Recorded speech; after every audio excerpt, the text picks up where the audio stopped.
The letter sat on the table like a loaded gun. Eliza Bennett stared at it, her sister's laughter still ringing in her ears.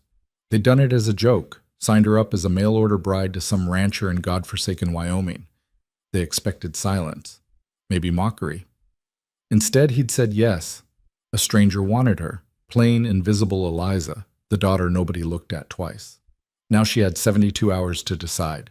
Stay in this house where she'd always be nothing, or step onto a train heading west into a life that terrified her. Some choices aren't choices at all.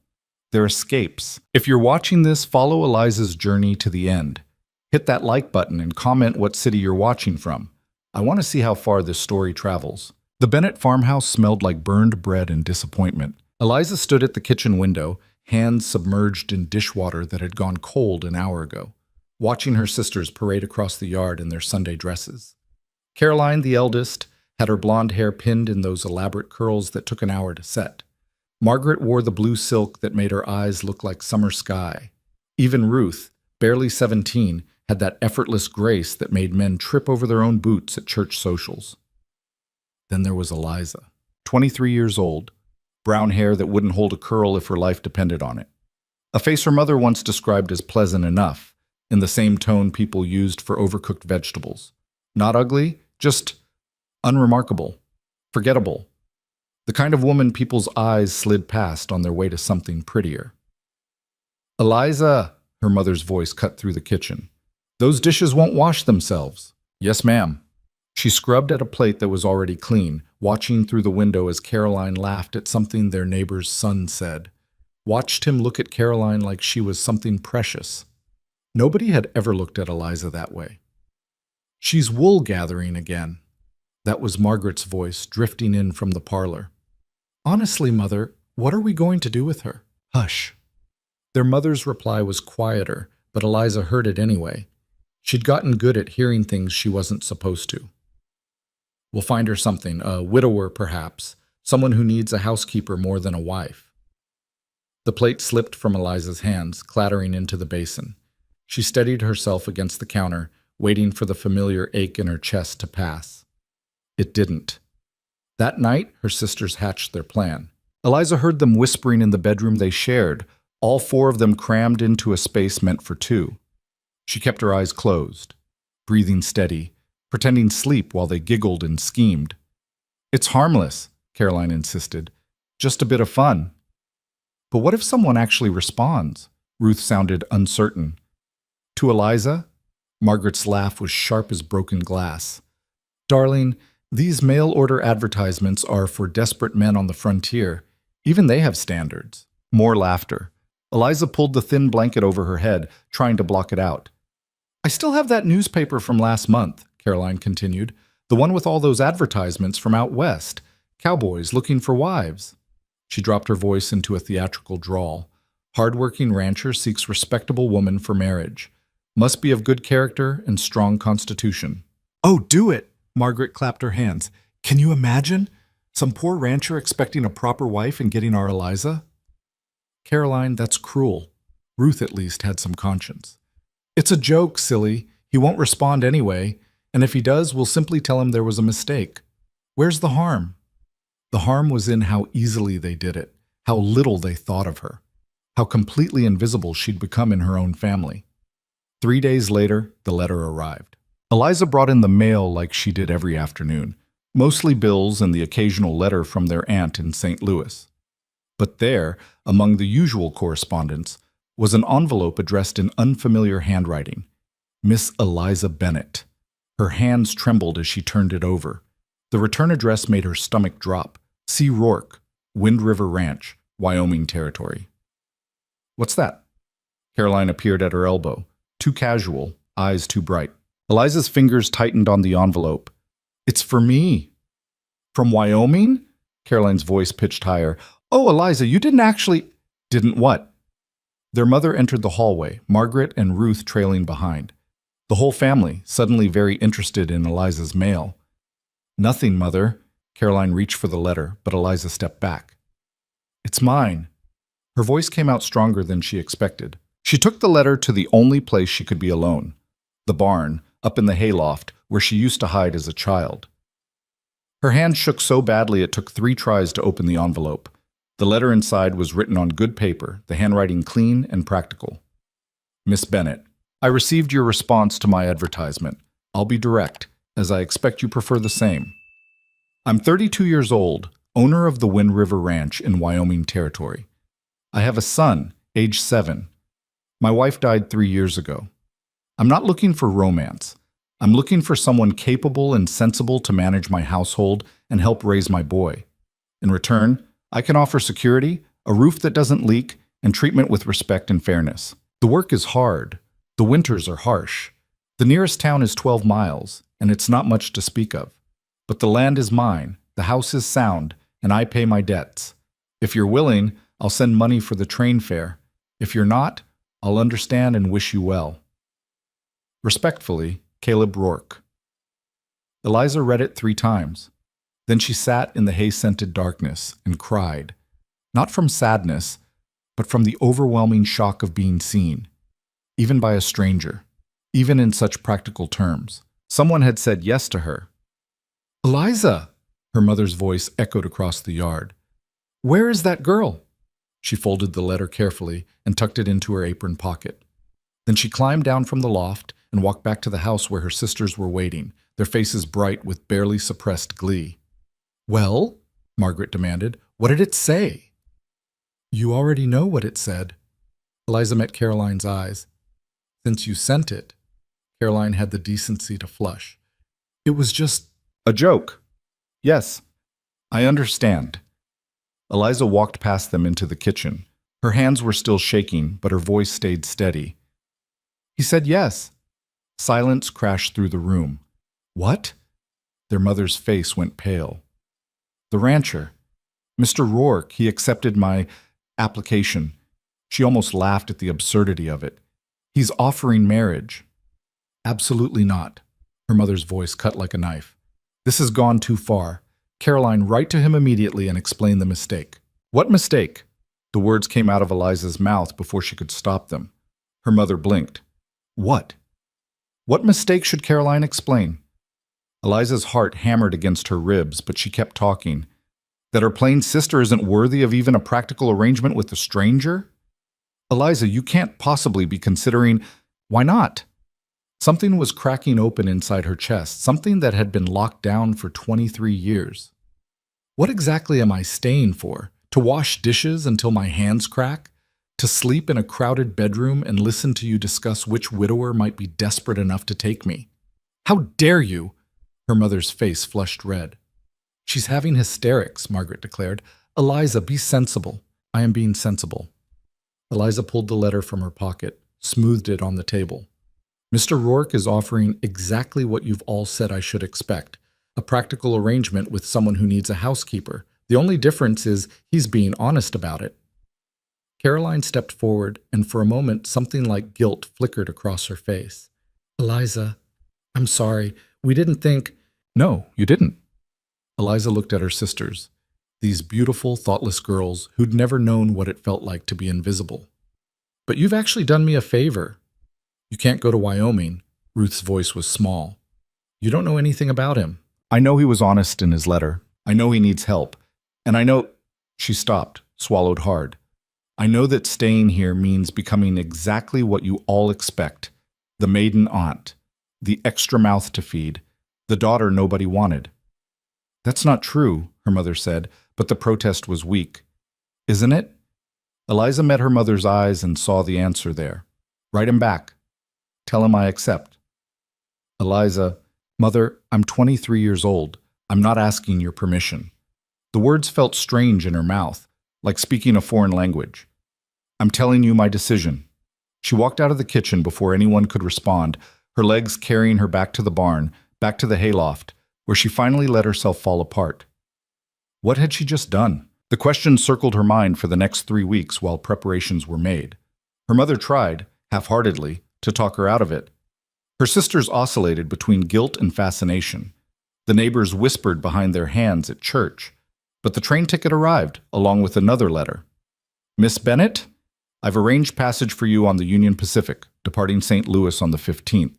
The journey will take 4 days. I'll meet you at the Wind River station. Bring practical clothing and sturdy boots. Leave anything delicate or impractical behind. I look forward to meeting you. C. Rourke. Eliza packed her trunk with shaking hands. She owned almost nothing of value. A few plain dresses, a winter coat that had been Ruth's before it got too worn, a book of poetry her father had given her before he died. She left her mother's pearl earrings, the ones she'd always hoped might be passed to her. They were meant for beautiful daughters. The morning she left, her family gathered on the porch. An awkward, silent assembly. "Write to us," her mother said finally. "Of course." Eliza climbed into the wagon that would take her to the station. Caroline grabbed her hand through the window. "Eliza, I'm sorry. Truly. If I'd known you'd actually—" "It's all right." And strangely, it was. "You gave me a way out. I'm taking it." The train station in St. Louis was chaos, steam and noise, and hundreds of people pushing toward different futures. Eliza clutched her ticket and carpet bag, following the crowd toward the western platform. "First time out west, miss?" She turned to find an older woman beside her, weathered face kind beneath a practical bonnet. "Yes, ma'am." "Traveling alone?" "I'm meeting someone in Wyoming." The woman's eyes sharpened with understanding. "Ah, one of those." But there was no judgment in her voice, just recognition. "Word of advice. The frontier's not like back east. Out there, folks judge you by what you can do, not where you came from. Use that." Eliza thought about that as the train pulled away from everything she'd ever known. Thought about it as Missouri blurred into Kansas, Kansas into Nebraska. Thought about it through sleepless nights in cramped passenger cars, through meals of hard bread and questionable coffee. The landscape changed, flattened, opened up into something vast and terrifying. On the third day, she sat next to a young mother with two small children. The woman looked exhausted, her dress patched and repatched. "You heading to Wyoming too?" the woman asked. "Yes. Wind River. We're going to Cheyenne. My husband's got work on the railroad." She shifted the baby on her lap. "You got family there?" "I'm getting married." The woman's eyebrows rose. "You know him?" "No." A long pause. Then the woman laughed. Not unkindly, just the laugh of someone who understood desperation. "Well, hell, at least you're honest about it. Most girls make up some romantic story." "There's nothing romantic about it," Eliza said.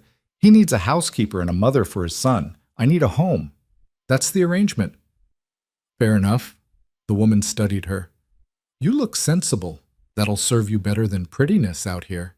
She nodded toward the window where endless prairies stretched to the horizon. "This land doesn't care what you look like. It only cares if you survive." The train lurched, and the baby started crying. Eliza found herself holding the woman's other child, a little girl, maybe 3 years old, while the mother settled the infant. "What's your name?" the little girl asked, studying Eliza with solemn eyes. "Eliza. That's pretty." Something loosened in Eliza's chest. "Thank you. Will you have babies with your new husband?" "Sarah," the mother's face flushed. "That's not polite." But Eliza smiled, genuinely smiled, maybe for the first time since leaving Missouri. "I don't know, maybe. He has a son already." "How old?" 7. The little girl nodded seriously.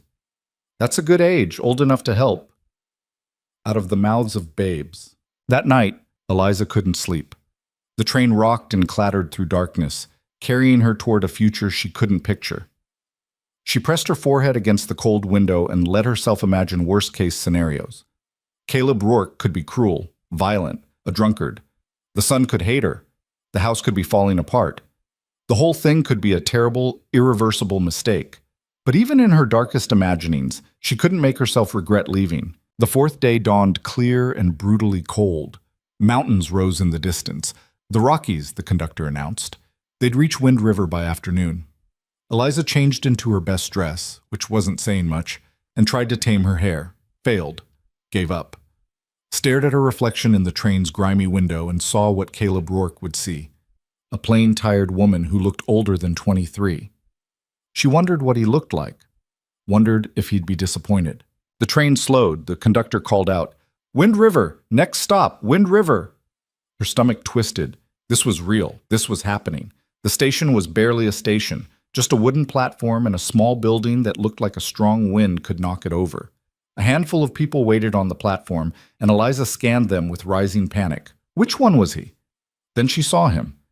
He stood apart from the others, hands in his coat pockets, hat pulled low.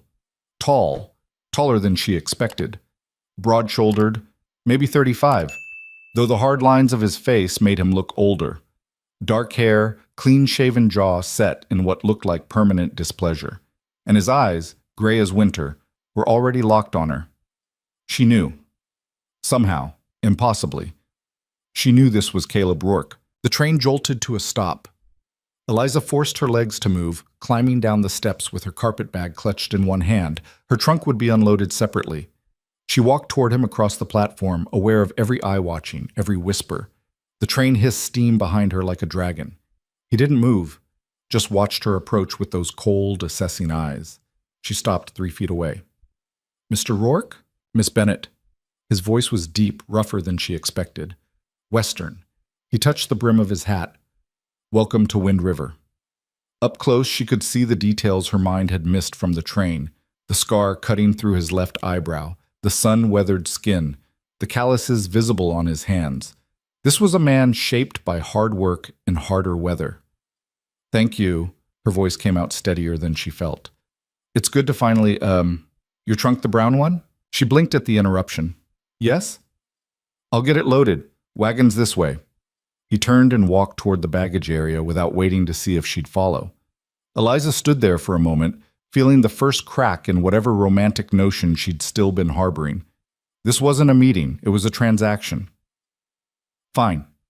That's what she'd signed up for. She followed him to a sturdy wagon hitched to 2 horses. He loaded her trunk without help, lifted it like it weighed nothing, and secured it with practiced efficiency. "Climb up." He nodded toward the wagon seat. She managed it with only moderate clumsiness, grateful her skirts weren't as full as Caroline's ridiculous fashion plates. Caleb swung up beside her, taking the reins, and clicked his tongue at the horses. They rolled away from the station in silence. Wind River, the town, consisted of maybe 20 buildings clustered around a main street. A general store, a saloon, what looked like a church. People stopped to stare as they passed. Caleb didn't acknowledge any of them. "How far is the ranch?" Eliza asked finally. 12 miles northeast. He kept his eyes on the road. "Your letter mentioned a son. Thomas.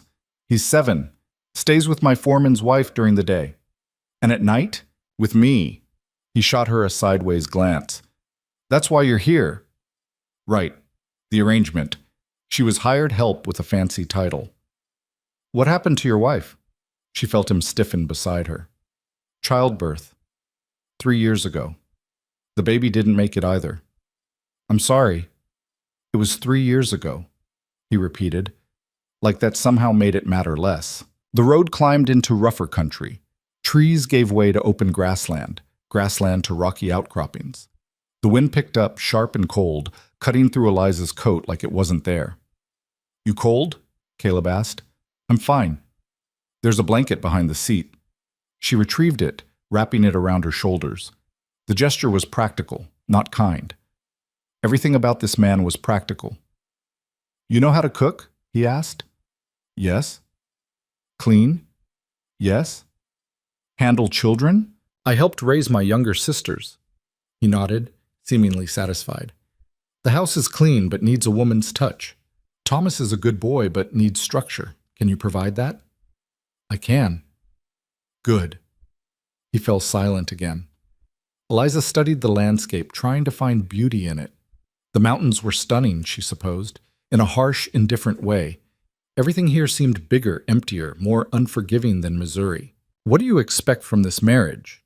The question came out before she could stop it. Caleb's jaw tightened. "I expect you to run my household, care for my son, and manage things so I can focus on the ranch. I expect honesty and hard work." "And what should I expect from you?" He looked at her then, really looked at her for the first time.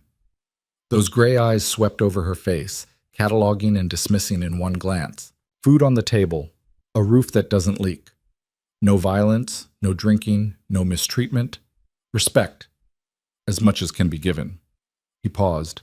"And privacy, if you want it." Privacy. She understood what he meant. Separate bedrooms, a marriage in name only. Something in her chest twisted, though she couldn't say if it was relief or disappointment. "That seems fair," she managed. "Good." Another mile passed in silence. "Why did you agree?" Eliza asked suddenly. "To me, I mean, there must have been other responses to your advertisement." His mouth quirked, not quite a smile, but close. "There were. 17, in fact." "Then why—" "Your letter was honest." He shrugged. "The others were full of poetry and promises. Yours just said you could cook, clean, and handle ranch life. No false expectations." "I didn't write that letter," Eliza admitted before she could think better of it. Caleb's head turned sharply. "What?" "My sisters wrote it, as a joke." The whole story came tumbling out. Her family's cruel prank, their shock when he responded, her desperate decision to come anyway. When she finished, she braced for anger. Instead, Caleb laughed. It was a rusty sound, like he didn't use it often, but it was genuine. "So you're here on a dare," he said. "I'm here because I chose to be." Eliza met his eyes. Whatever their intentions were, this is my decision now. He studied her again, and this time she saw something shift in his expression. Not warmth exactly, but maybe respect. "All right then." He turned back to the road. "We'll make it work." The ranch appeared as they crested a hill, a sprawling operation of corrals, outbuildings, and a two-story house that looked solid and well-maintained. Cattle dotted the surrounding fields. Men worked in the distance, their shouts carrying on the wind. "This is it," Caleb said. "Wind River Ranch. 2,000 acres, 50 head of cattle, 8 hired hands." Eliza tried to process the scale of it. This wasn't a farm. This was an empire. A small figure burst from the house as they approached. A boy with dark hair and his father's gray eyes, sprinting toward the wagon. "Pa!" Caleb's entire demeanor changed. His face softened, his posture relaxed. "Hey, Tom." The boy skidded to a stop beside the wagon, staring up at Eliza with open curiosity. "Is she the new Ma?" "Miss Bennett," Caleb corrected gently. "She'll be staying with us." "Hi." Thomas tilted his head. "You're not very pretty." "Thomas!" Caleb's voice sharpened, but Eliza surprised herself by laughing, really laughing. "No, I'm not, but I make very good biscuits." The boy's face lit up. "Better than Mrs. Garrett's?" "I guess you'll have to judge that yourself." "Come on!" He grabbed her hand, tugging her toward the house. "I'll show you everything." Eliza climbed down from the wagon, letting this enthusiastic child pull her forward. Behind her, she heard Caleb unloading the trunk, but she didn't look back.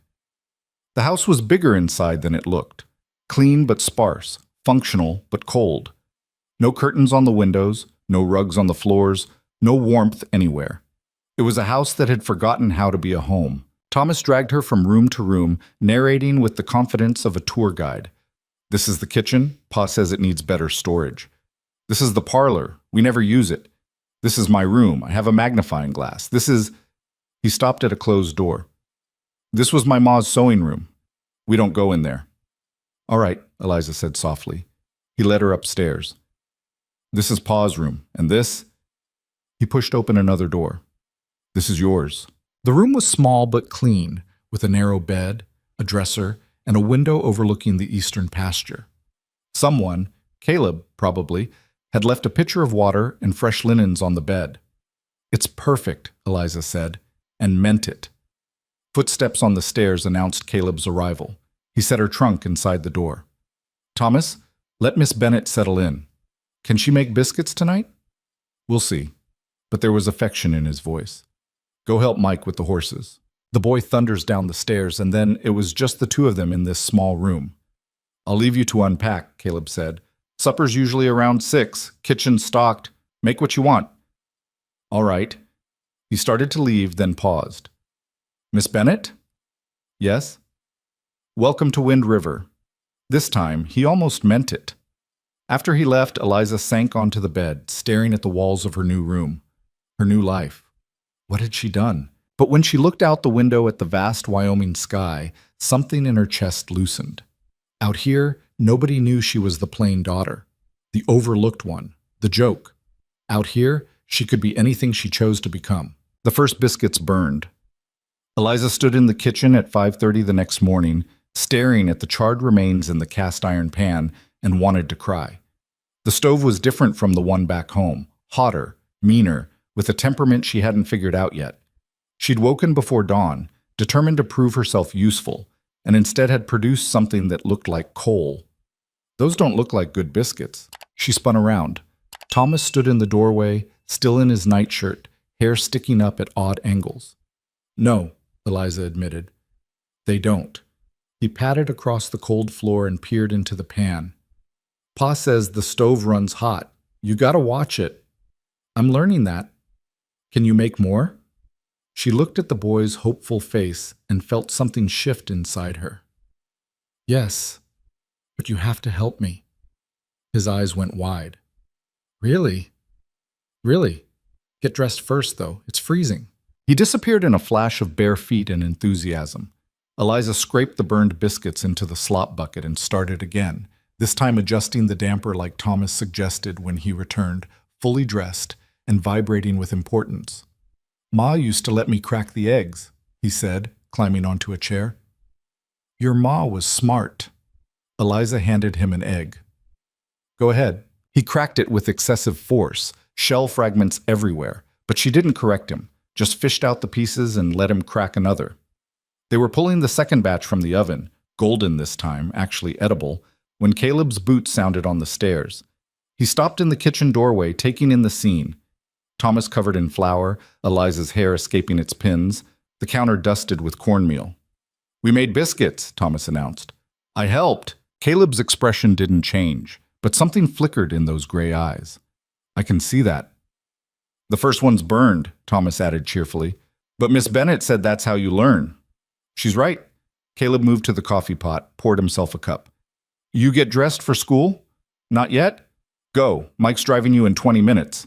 Thomas scrambled down from the chair and bolted upstairs. Caleb sipped his coffee, watching Eliza over the rim of the cup. You don't have to get up this early, he said. When should I get up? Whenever you want. You're not a hired hand.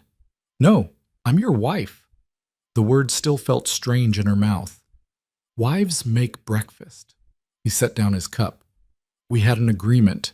I don't expect Mr. Rourke. She met his eyes. I didn't come here to be useless. If I'm going to live in this house, I'm going to contribute to it. Unless you'd rather I didn't. A long pause. Then the corner of his mouth twitched. The biscuits are fine. It wasn't a compliment exactly, but it wasn't a complaint either. He ate 3 of them with butter and honey, then headed out to the barn. Thomas thundered back down, wolfed down his own breakfast, and disappeared into a wagon with Mike, a grizzled ranch hand who tipped his hat to Eliza but didn't speak. Then the house was empty. Eliza stood in the kitchen, surrounded by dirty dishes and the settling silence, and realized she had no idea what to do next. Back home, there'd always been something: her mother's demands, her sister's messes, the endless cycle of cooking and cleaning for a family of 6. Here, in this big, sparse house, she felt unmoored, purposeless. So she started cleaning. Not because it needed it, Caleb clearly kept things tidy, but because she needed to understand the space. She scrubbed floors that were already clean, reorganized cupboards that were already organized, learned where everything lived. The house revealed itself slowly, well-built but unloved, functional but cold, like Caleb himself. She found his wife's sewing room by accident, the door she'd been told not to open hanging slightly ajar. Inside, everything was exactly as it had been left 3 years ago. Fabric folded on shelves, a half-finished quilt stretched across a frame, a rocking chair by the window. Eliza backed out quickly, closing the door with shaking hands. That afternoon, she walked to the nearest outbuilding, a bunkhouse where the ranch hands stayed. A woman emerged as she approached, wiping her hands on her apron. 40-something, sturdy, with sharp eyes and a sharper tongue. You must be the new Mrs., the woman said. I'm Helen Garrett. My husband Mike works for Caleb. Eliza Bennett. Eliza Rourke, I suppose. Suppose is right. Helen looked her up and down. You settling in? Trying to. Helen's expression was unreadable. Come in. I'll make coffee. The bunkhouse was smaller than the main house, but warmer somehow, lived in. Helen poured coffee into chipped mugs and sat across from Eliza at a scarred wooden table. How much did Caleb tell you about his wife? Helen asked bluntly. Just that she died in childbirth. Sarah, pretty little thing, delicate, came from Denver, thought ranch life would be romantic. Helen's mouth twisted. It ate her alive. She hated it here. The isolation, the work, the cold, hated Caleb for bringing her. By the end, they barely spoke. Eliza's hands tightened around her mug. Why are you telling me this? Because you should know what you're walking into. Caleb's a good man, but he's broken in ways he won't admit. And this place, she gestured at the window, at the endless prairie beyond. This place doesn't forgive weakness. I'm not weak. Didn't say you were. Helen studied her. But you're not what I expected either. Most mail-order brides come in with stars in their eyes. You look like you know exactly what you signed up for. I do. Good. Helen refilled their coffee. Then maybe you'll last. It wasn't exactly encouragement, but it was honest. Eliza appreciated that. Over the next week, she learned the rhythms of the ranch. Caleb left before dawn, worked until dark, came home exhausted and silent. Thomas attended school in town 3 days a week, spent the other days underfoot, full of questions and energy.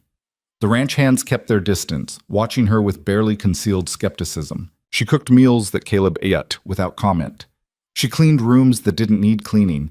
She tried to talk to Thomas about his schoolwork and got one-word answers. Everything felt provisional, temporary, like she was playing house in someone else's life. Then the first test came. She was hanging laundry on the line behind the house, sheets that fought her in the wind, snapping like sails, when she heard shouting from the barn. Male voices, angry. Eliza dropped the sheet and ran. Inside the barn, 2 ranch hands faced off, both red-faced and bristling. One was Mike's son, barely 20. The other was older, Mexican, with scarred knuckles and murder in his eyes. "Say it again," the older man growled. "Say it to my face." "I said you're doing it wrong." The punch came fast. The younger man went down hard, blood spurting from his nose.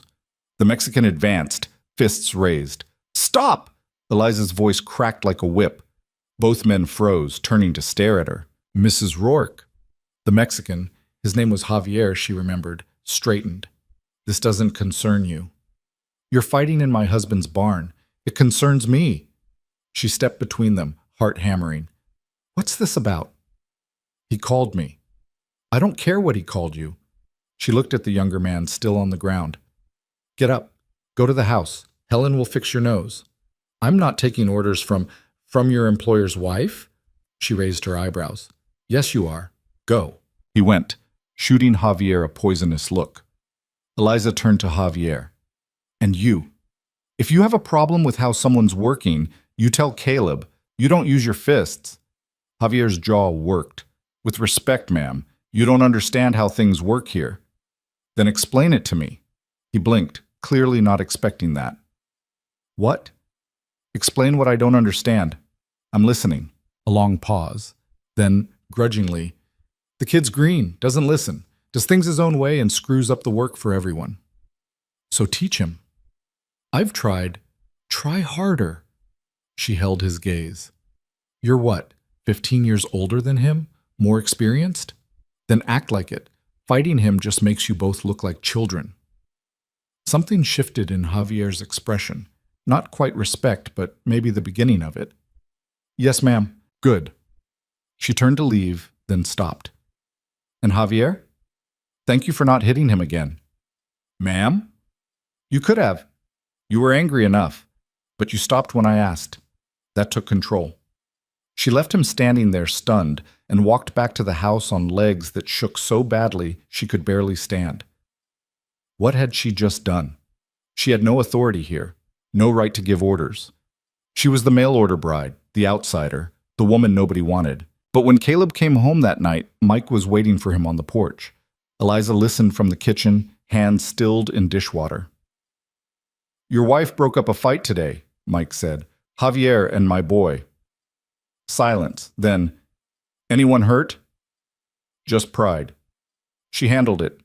Sent them both packing with their tails between their legs. "She did?" Caleb's voice was neutral, unreadable. "Yes, sir. Thought you should know." Footsteps.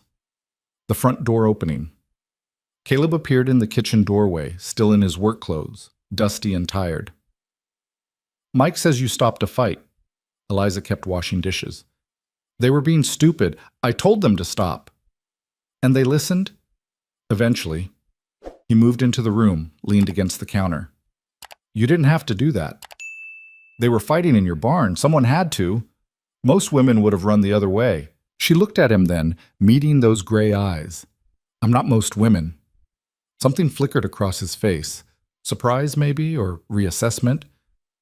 No, you're not. He left without saying more, but that night at dinner, he asked her opinion on which fields to plant for winter wheat. It was a small thing, easily missed, but Eliza noticed. The next day, Javier tipped his hat when he saw her. The day after that, 2 of the other ranch hands actually spoke to her, just, "Morning, ma'am," but it was something. She was becoming real to them, visible, but the town was a different story. Helen convinced her to come to the Sunday social at the church. You need to meet people, she insisted, despite Eliza's protests. So Eliza wore her best dress, which still wasn't very good, and let Caleb drive her and Thomas into Wind River. The church was a simple building, white-painted and earnest. Inside, it was packed with people who all turned to stare when Eliza entered. That's her, someone whispered. The mail-order bride. Poor thing, plain as flour. I heard she answered an advertisement, desperate. Eliza kept her chin up, following Helen to a pew. Caleb sat on her other side, Thomas between them, seemingly oblivious to the whispers. After the service, the women descended. Mrs. Rourke! A blonde woman in an elaborate hat smiled with too many teeth. I'm Mrs. Patterson. Welcome to Wind River. Thank you. It must be quite an adjustment coming from, where was it? Missouri. Oh, Missouri. Like it was another planet. Well, Wyoming is certainly different, rougher. Not everyone adapts. Her eyes swept over Eliza's plain dress, her work-roughened hands. But I'm sure you'll do your best. Other women clustered around, all false smiles and sharp eyes. They asked invasive questions wrapped in politeness. How did she meet Caleb? Was she close to her family? Did she have much experience with children? Eliza answered with the minimum required, feeling herself shrinking under their scrutiny. This was worse than her sister's mockery. At least that had been honest cruelty. This was death by 1,000 cuts, each one delivered with a smile. I think it's wonderful, a young woman said brightly. How brave of you to come all this way for a stranger, very practical. The word landed like a slap.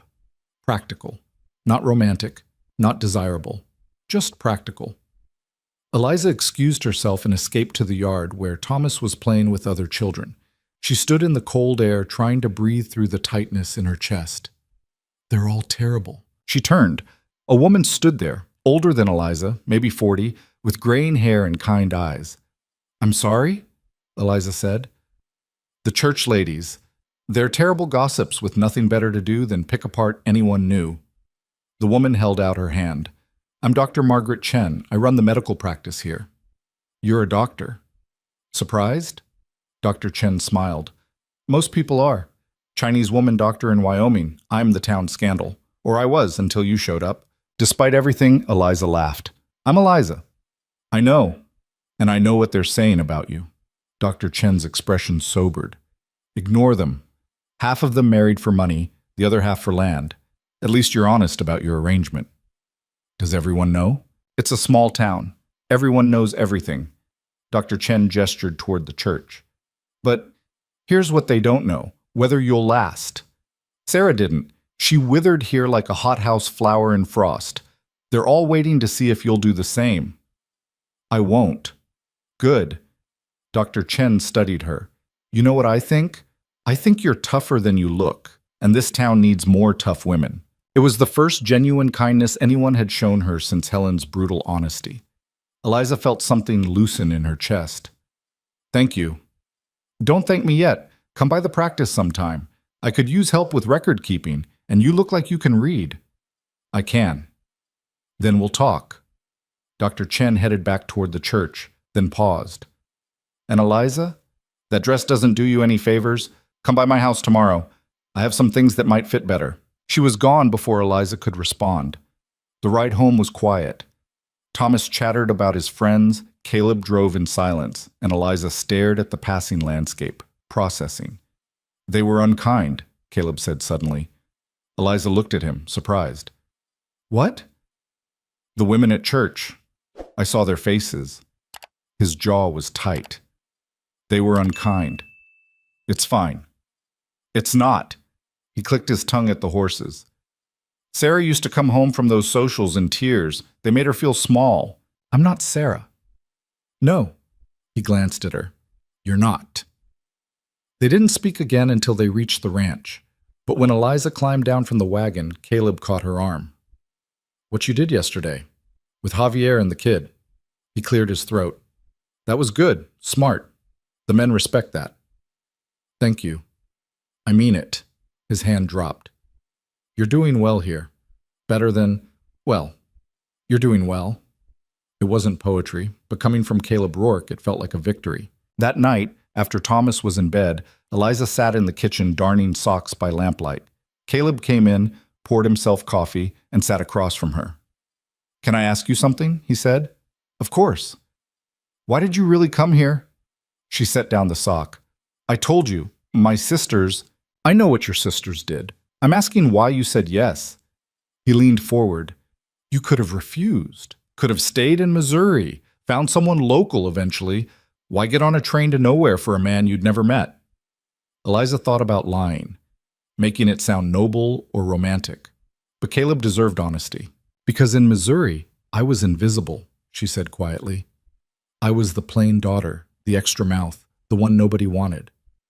Every day reminded me of what I wasn't, pretty enough, charming enough, worth enough. She met his eyes. Your letter offered me something different, not love or romance, but a chance to be useful, needed, to build something instead of just existing in someone else's shadow. Caleb was quiet for a long time, then, I understand that. Do you? Sarah married me because I had land, status. She thought ranch life would be adventurous. His voice went flat. She was wrong, and when she realized it, she hated me for it, hated this place. By the end, we were strangers living in the same house. I'm sorry. Don't be. It's over. He stood, carried his cup to the sink. But I won't make that mistake again. I won't pretend this is something it's not. I'm not asking you to. He nodded, started to leave, then turned back. For what it's worth, you're not invisible here. The words settled around her like a blanket. Over the following weeks, Eliza found her footing. She learned to manage the stove's moods, to predict Thomas's questions, to read the subtle shifts in Caleb's expression that meant he'd had a hard day. She helped Dr. Chen with medical records twice a week, earning both money and friendship. She started making small changes to the house, curtains for the kitchen, a rug in the parlor, a shelf for Thomas's growing collection of rocks and feathers. The ranch hand stopped treating her like a ghost. Mike's wife taught her to shoot. Every ranch woman needs to know, Helen insisted. Javier showed her how to doctor a sick calf. Even the Mexican cook, Maria, started leaving recipe cards for her to try. But Caleb remained distant. He was never unkind, never dismissive. But there was a wall around him that Eliza couldn't breach. They ate meals together, discussed Thomas's schooling, coordinated household needs, but they never talked about anything real, never touched, except by accident. At night, Eliza lay in her narrow bed and listened to him move around in his room across the hall. So close, so unreachable. She told herself it didn't matter. This was the arrangement, but some treacherous part of her heart wanted more. Then November came, and with it, the first real cold. Eliza woke one morning to frost thick on the windows and Thomas's excited shouts. Snow? Miss Eliza, it's snowing! She wrapped a shawl around her shoulders and looked out. The world had transformed overnight, white and clean and brutally beautiful. Get dressed warm, she called to Thomas. Extra socks. By the time she made it downstairs, Caleb was already bringing in extra firewood. Storm's coming, he said. Real one. Mike heard it from the telegraph operator in town. How bad? Bad enough. We're moving the cattle to the near pastures, securing the outbuildings. You should stock up. Food, water, medical supplies. We might be stuck inside for days. Eliza spent the morning preparing. She baked bread, made stew, filled every container with water. Helen came by with extra blankets and advice. "Keep the fires going," she said. "And if the wind gets too bad, don't go outside. People get lost 20 feet from their own doors in whiteouts." "Is it really that dangerous?" Helen's expression was grim. Last year, the Pattersons' youngest son went to check on the chickens during a storm. They found him 3 days later, frozen to death 50 yards from the coop, so yes, it's that dangerous. The storm hit at dusk. 1 minute, snow was falling gently. The next, the wind rose to a scream and the world disappeared into white chaos. Eliza stood at the window, watching the barn vanish behind sheets of snow. "Is Pa coming back?" Thomas's voice was small. "Of course he is." But Eliza's heart hammered. Caleb and the ranch hands were still out there, somewhere, bringing in the last of the livestock. An hour passed. Then 2. Thomas fell asleep on the sofa, wrapped in blankets. Eliza kept the fire burning, the coffee hot, her eyes on the door. Finally, it burst open. Caleb stumbled in, followed by Javier and Mike, all 3 of them crusted with ice and snow. "Everyone's accounted for," Caleb said, his voice rough. "Stock's secured. We're set." Eliza helped them out of their frozen coats, poured hot coffee, brought the stew she'd kept warming. The men ate in exhausted silence. Then Mike and Javier headed to the bunkhouse. Caleb sat by the fire, thawing out, while Eliza checked on Thomas. "He was worried," she said quietly, sitting across from Caleb. "I know." Caleb's hands were wrapped around his coffee cup, shaking slightly. "I tried to get back sooner. You're here now. That's what matters." He looked at her then, really looked, like he was seeing something new. "You were worried too." It wasn't a question. "Yes," Eliza admitted. "Why?" "Because—" She stopped, searching for words that wouldn't reveal too much. "Because Thomas needs you. The ranch needs you." "Is that all?" The question hung between them, heavy with possibility. Before Eliza could answer, Thomas stirred on the sofa, mumbling in his sleep. The moment broke. "I should get him to bed," she said, standing. "Eliza." Caleb's voice stopped her. "Thank you. For today. For everything." She carried Thomas upstairs, her heart still racing from what had almost been said. The storm lasted 3 days. 3 days trapped inside with Caleb and Thomas, the world reduced to the walls of the house and the howl of wind. They played cards, told stories, read books aloud. Thomas taught Eliza a complicated game involving marbles. Caleb fixed a broken chair leg. They existed together in close quarters, and something shifted. Small moments accumulated, Caleb's hand brushing hers as he passed the salt. The way he laughed at one of Thomas's terrible jokes. The night Eliza woke to find him adding wood to her fire, making sure she stayed warm. On the 3rd day, the wind finally died. Caleb and the ranch hands dug out, assessed damage, checked on the stock. Minor losses, mostly. They'd been lucky. That night, Caleb found Eliza in the kitchen, kneading bread dough. "Storm's over," he said. "I noticed." He moved closer, close enough that she could smell snow and leather. "These past few days—" "Yes?" "It was nice. Having you here. Not just as help, as—" He struggled for words. "As company." Eliza's hand stilled in the dough. "I thought we had an arrangement." "We do." His voice was rough. "But maybe arrangements can change." Her heart stuttered. "Into what?" "I don't know yet." He ran a hand through his hair, frustrated. "I'm not good at this. Sarah used to say I was made of stone. Maybe she was right." "You're not stone." Eliza wiped her hands on her apron, turned to face him. "You're careful. There's a difference." "Careful," he repeated. "Is that what you call it?" "What would you call it?" "Afraid." The admission seemed to cost him. "Afraid of doing this wrong again." Eliza's throat tightened. "Caleb—" "Forget it." He stepped back. "I shouldn't have said anything." "No, wait." She caught his arm before he could leave. "I'm afraid too." He stopped. "I'm afraid this is temporary," she continued, words tumbling out. "That one day you'll realize you made a mistake bringing me here. That I'm not enough, not pretty enough, not accomplished enough, not whatever it was you really wanted." Caleb turned to look at her, and the expression on his face made her breath catch. You think I want you to be different? His voice was low, intense. Eliza, you stopped a fight between men who could have killed each other. You won over my son in a day. You survived that storm without complaint and kept us all fed and warm. You're the strongest woman I've ever met, and I... He stopped, jaw working. You what? She whispered. But whatever he'd been about to say, he swallowed it back. We should take this slow. How slow? A ghost of a smile. Slower than I want to. He left her standing there, heart racing, hands shaking, the bread forgotten. Something had changed.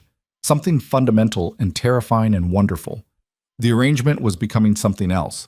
Whether that was good or catastrophic, only time would tell. The days after that conversation moved differently, like the world had tilted slightly off its axis.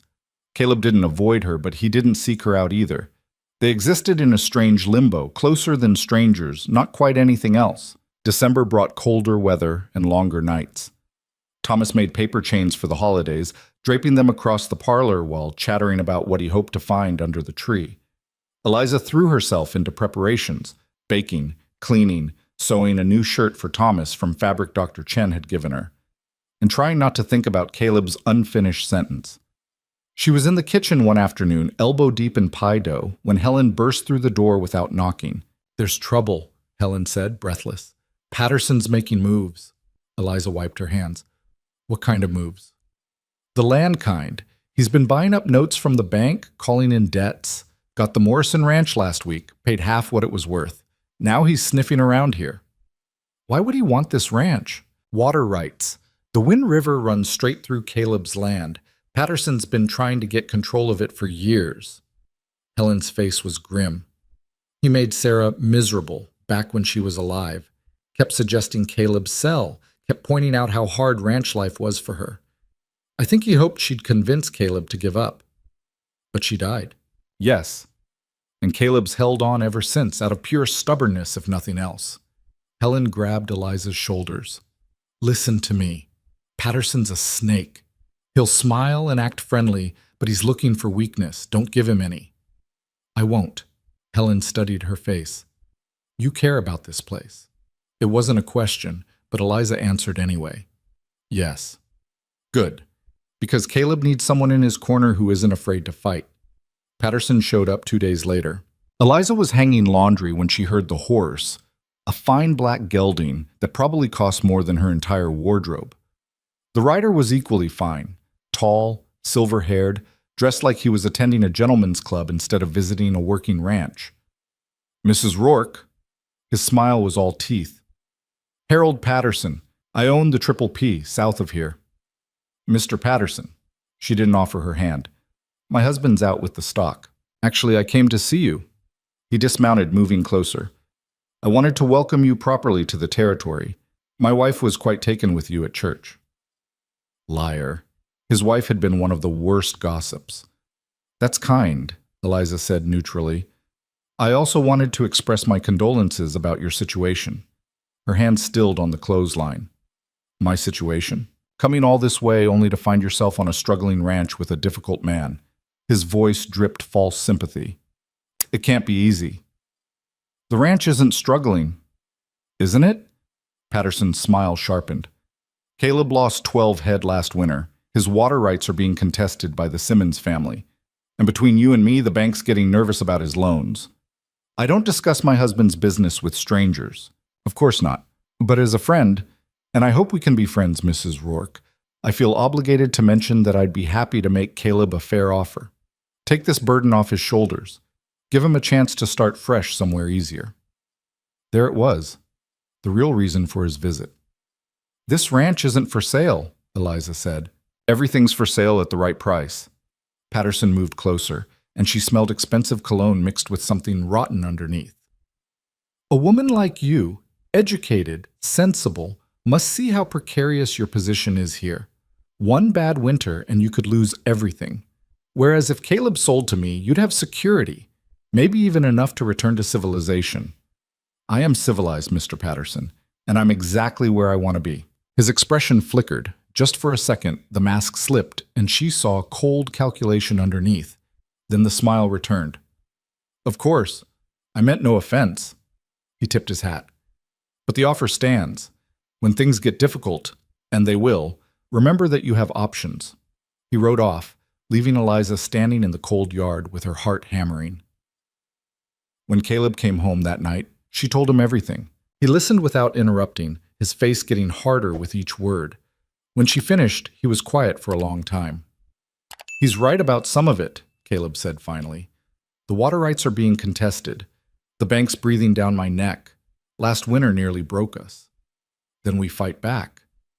"We?" He looked at her sharply. "Did you think I'd just stand aside?" Eliza moved closer. "This is my home too now. My future. You think I'm going to let some pompous land grabber take it? It's not your fight. Like hell it isn't." The curse felt good in her mouth. "I didn't come here to watch you fail, Caleb. I came here to build something, so either tell me how to help or get out of my way." Something blazed in his eyes, surprise, maybe, or admiration. "You really mean that?" "Every word." He studied her face for a long moment.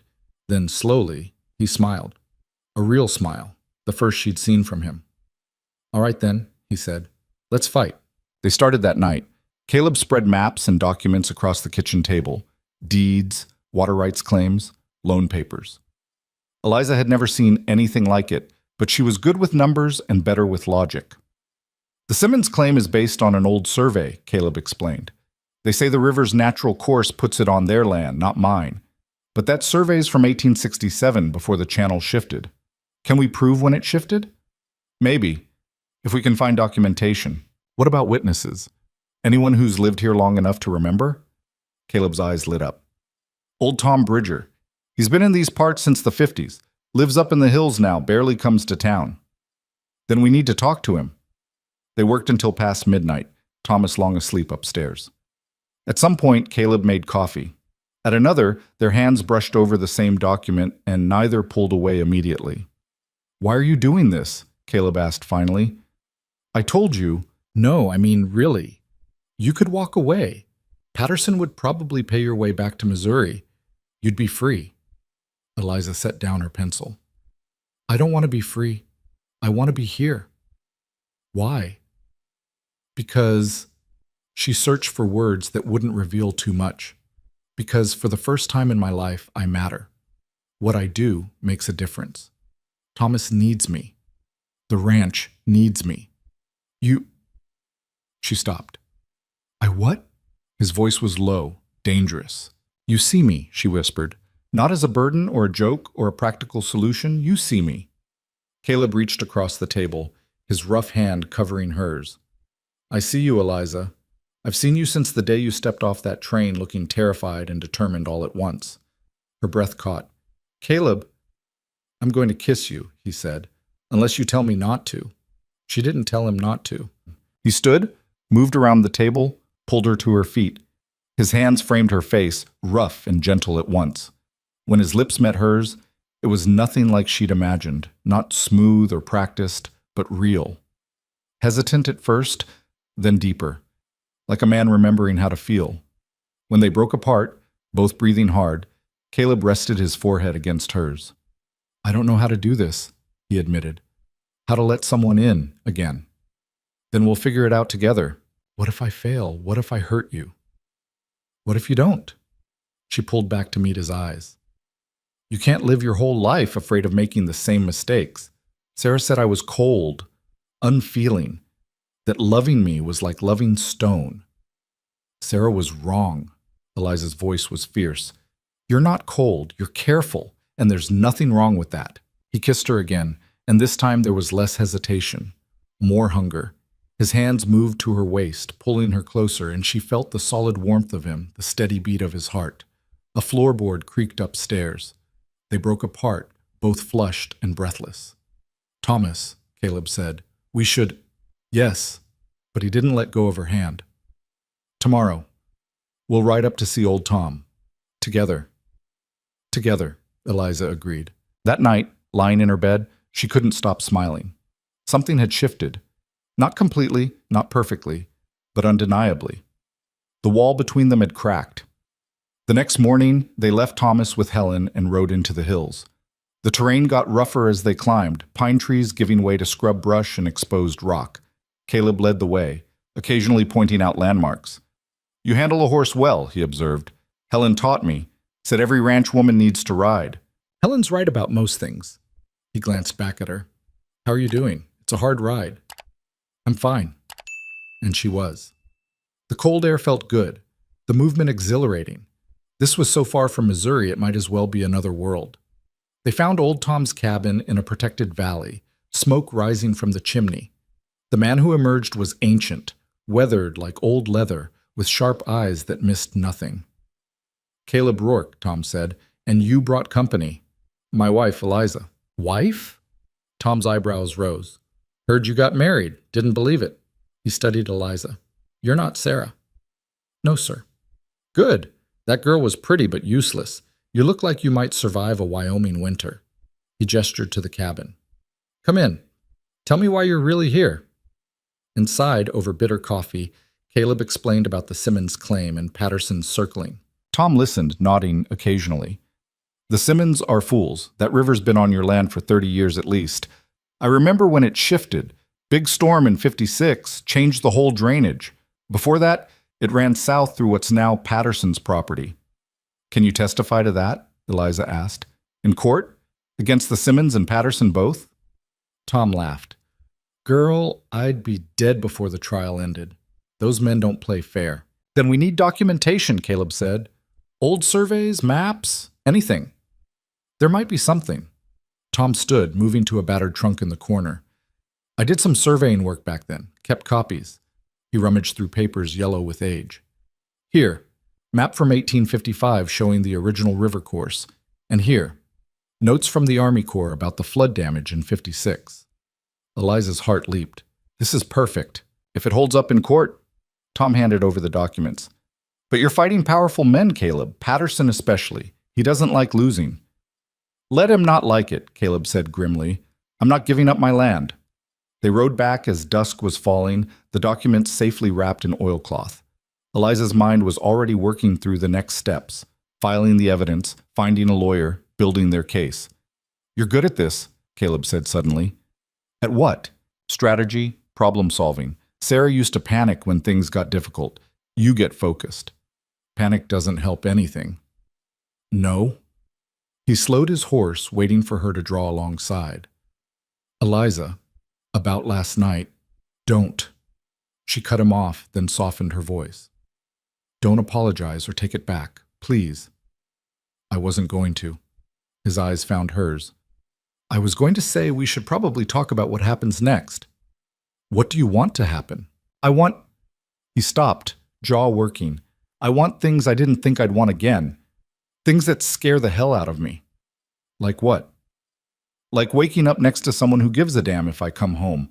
Like having a real partner instead of a housekeeper with a fancy title. Like—" He swallowed hard. "Like being loved again." Eliza's throat tightened. "Caleb, I'm not good at this," he continued roughly. "I'm going to mess up, say the wrong thing, shut down when I should open up. But I'm trying, Eliza. For the first time in 3 years, I'm actually trying." She reached across the space between their horses, found his hand. "Then we're both trying. That's enough." They rode the rest of the way in comfortable silence, hands linked, something settling between them that felt like the beginning of truth. But when they reached the ranch, trouble was waiting. The main barn was burning. Flames climbed into the darkening sky, men running with buckets, horses screaming in panic. Caleb spurred his mount forward, Eliza right behind him. "What happened?" Caleb shouted at Javier, who was leading horses out of danger. "Don't know. The whole thing went up at once." They fought the fire for hours. Bucket brigades from the well, wet blankets smothering smaller flames, men risking their lives to save the animals. By the time they got it under control, the barn was a smoking ruin. Caleb stood staring at the wreckage, his face like carved stone. "Could have been an accident," Mike said quietly. "Lantern knocked over, maybe." "Or it could have been Patterson," Javier added, "sending a message." "You have proof?" Caleb's voice was dangerous. "No, but—" "Then we don't make accusations." Caleb turned away. "Salvage what you can. We'll rebuild." The men dispersed slowly. Eliza approached Caleb, who stood with his back to her, shoulders rigid. "Talk to me," she said softly. "Nothing to talk about." Caleb, "I said there's nothing to talk about." He spun to face her, and she saw the fury in his eyes, and beneath it, fear. "This is what I was trying to tell you. This is what happens when you fight men like Patterson. They don't just beat you in court, they destroy everything you've built. You don't know it was him. Who else would it be? It could have been an accident. Don't be naive." His voice cut like a knife. "Nothing out here is an accident. Everything has a cost." She stepped closer, refusing to back down. "Then we pay the cost. We rebuild. We fight harder. You should leave." The words came out flat, final. "Before this gets worse." Eliza felt like she'd been slapped. "What?" "You heard me. Pack your things. I'll pay your way back to Missouri. Patterson was right. You deserve better than this." "Don't you dare." Her voice shook with anger. "Don't you dare make this decision for me. I'm trying to protect you." "I don't need protection. I need you to stop running away." She grabbed his arm, forcing him to look at her. "Something bad happened. Fine. We deal with it. But you don't get to push me away because you're scared." "I'm not scared. You're terrified." Her voice gentled. "You're terrified that if you let yourself care about me, you'll lose me like you lost Sarah." "But Caleb, I'm not her. I'm not fragile. I'm not going to break." "You don't know that. Neither do you." She moved closer, close enough to feel his breath. "But we won't find out if you keep pushing me away." His hands came up, gripping her arms. "What if I can't do this? What if I let you down?" "Then you let me down, and we figure it out together." She reached up, touching his face. "Stop trying to protect me from life, Caleb. I chose this. I chose you. Stop fighting me on it. Something cracked in his expression. He pulled her against him, burying his face in her hair, and she felt him shake. "I can't lose you," he whispered. "I can't go through that again." "You won't." She held him tight. "I'm not going anywhere." They stood there in the wreckage, holding each other while smoke drifted around them, and Eliza felt something fundamental shift. This wasn't just attraction anymore. This was deeper, more complicated, more real. When they finally pulled apart, Caleb's eyes were wet. "I'm sorry," he said, "for trying to push you away. Don't do it again." "I'll try." He managed a weak smile. "No promises." "Good enough." They walked back to the house together, and for the first time, Caleb took her hand in full view of the ranch hands. A statement, a claim, a choice. Inside, Thomas was waiting up, tear-stained and terrified. "Pa, I saw the fire. Is everyone okay?" "Everyone's fine." Caleb knelt down, pulling his son into a hug. "The barn's gone, but we're all safe." "Was it bad men? Like in the stories?" Caleb glanced at Eliza over Thomas's head. "We don't know yet, but it doesn't matter. We're going to be fine." "Because Miss Eliza's here now?" "Yeah." Caleb's voice was rough. "Because she's here now." That night, after Thomas was asleep, Caleb knocked on Eliza's bedroom door. "Can I come in?" She opened it, still dressed, knowing she wouldn't sleep. "Of course." He stepped inside, closed the door behind him. "I need to tell you something." "All right. Sarah and we got married too young. I was 24, she was 19, pretty and sweet and completely unprepared for ranch life." He sat on the edge of her bed, staring at his hands. She tried, at first, but she hated it. Hated the isolation, the work, the endless cold. And I was too proud to admit it wasn't working. Too stubborn to let her go back to Denver, even for visits. Eliza sat beside him, listening. By the time she got pregnant with Thomas, we barely spoke. She spent all her time in that sewing room, avoiding me, avoiding everything. His voice cracked. When she went into labor with the second baby, she was already weak, depressed. Dr. Chen said she'd given up before the labor even started. "Caleb, she died, hating me. And the baby died because she didn't have the strength to fight. All because I was too stubborn to see what I was doing to her." Eliza took his hand. "That wasn't your fault. Wasn't it? I brought her here. I kept her here.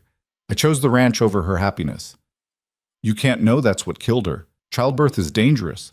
I killed her spirit long before childbirth killed her body." He looked at Eliza, eyes raw. "And tonight, When I saw that barn burning, all I could think was that I was doing it again, dragging someone into danger because of my pride, my stubbornness. Stop. Eliza squeezed his hand hard. Listen to me. I am not Sarah. I chose this life with my eyes open. Nobody dragged me here. Nobody's keeping me here against my will. This is my choice, Caleb. Mine. But if something happens to you, then something happens. That's life. She turned to face him fully. You can't control everything. You can't prevent every bad thing. All you can do is be honest with me, trust me to make my own decisions, and fight beside me when things get hard. He was quiet for a long time. Then, I don't deserve you. Probably not. She smiled. But you're stuck with me anyway. He kissed her then, desperate and grateful and full of everything he couldn't say. She kissed him back, pouring all her own fears and hopes into it. When they broke apart, both breathing hard, his forehead rested against hers. Stay with me tonight, he whispered. Just stay. She did. They lay together on her narrow bed, fully clothed, arms around each other, talking until dawn, about Sarah and the ranch, about Eliza's family and Missouri, about Thomas and the future, and whether they had any chance of beating Patterson. Somewhere around 3 a.m, Caleb said, I think I'm falling in love with you. Eliza's heart stopped. You think? I'm terrified to say it for certain. Like if I admit it out loud, something will take you away. Nothing's taking me away. She pressed closer.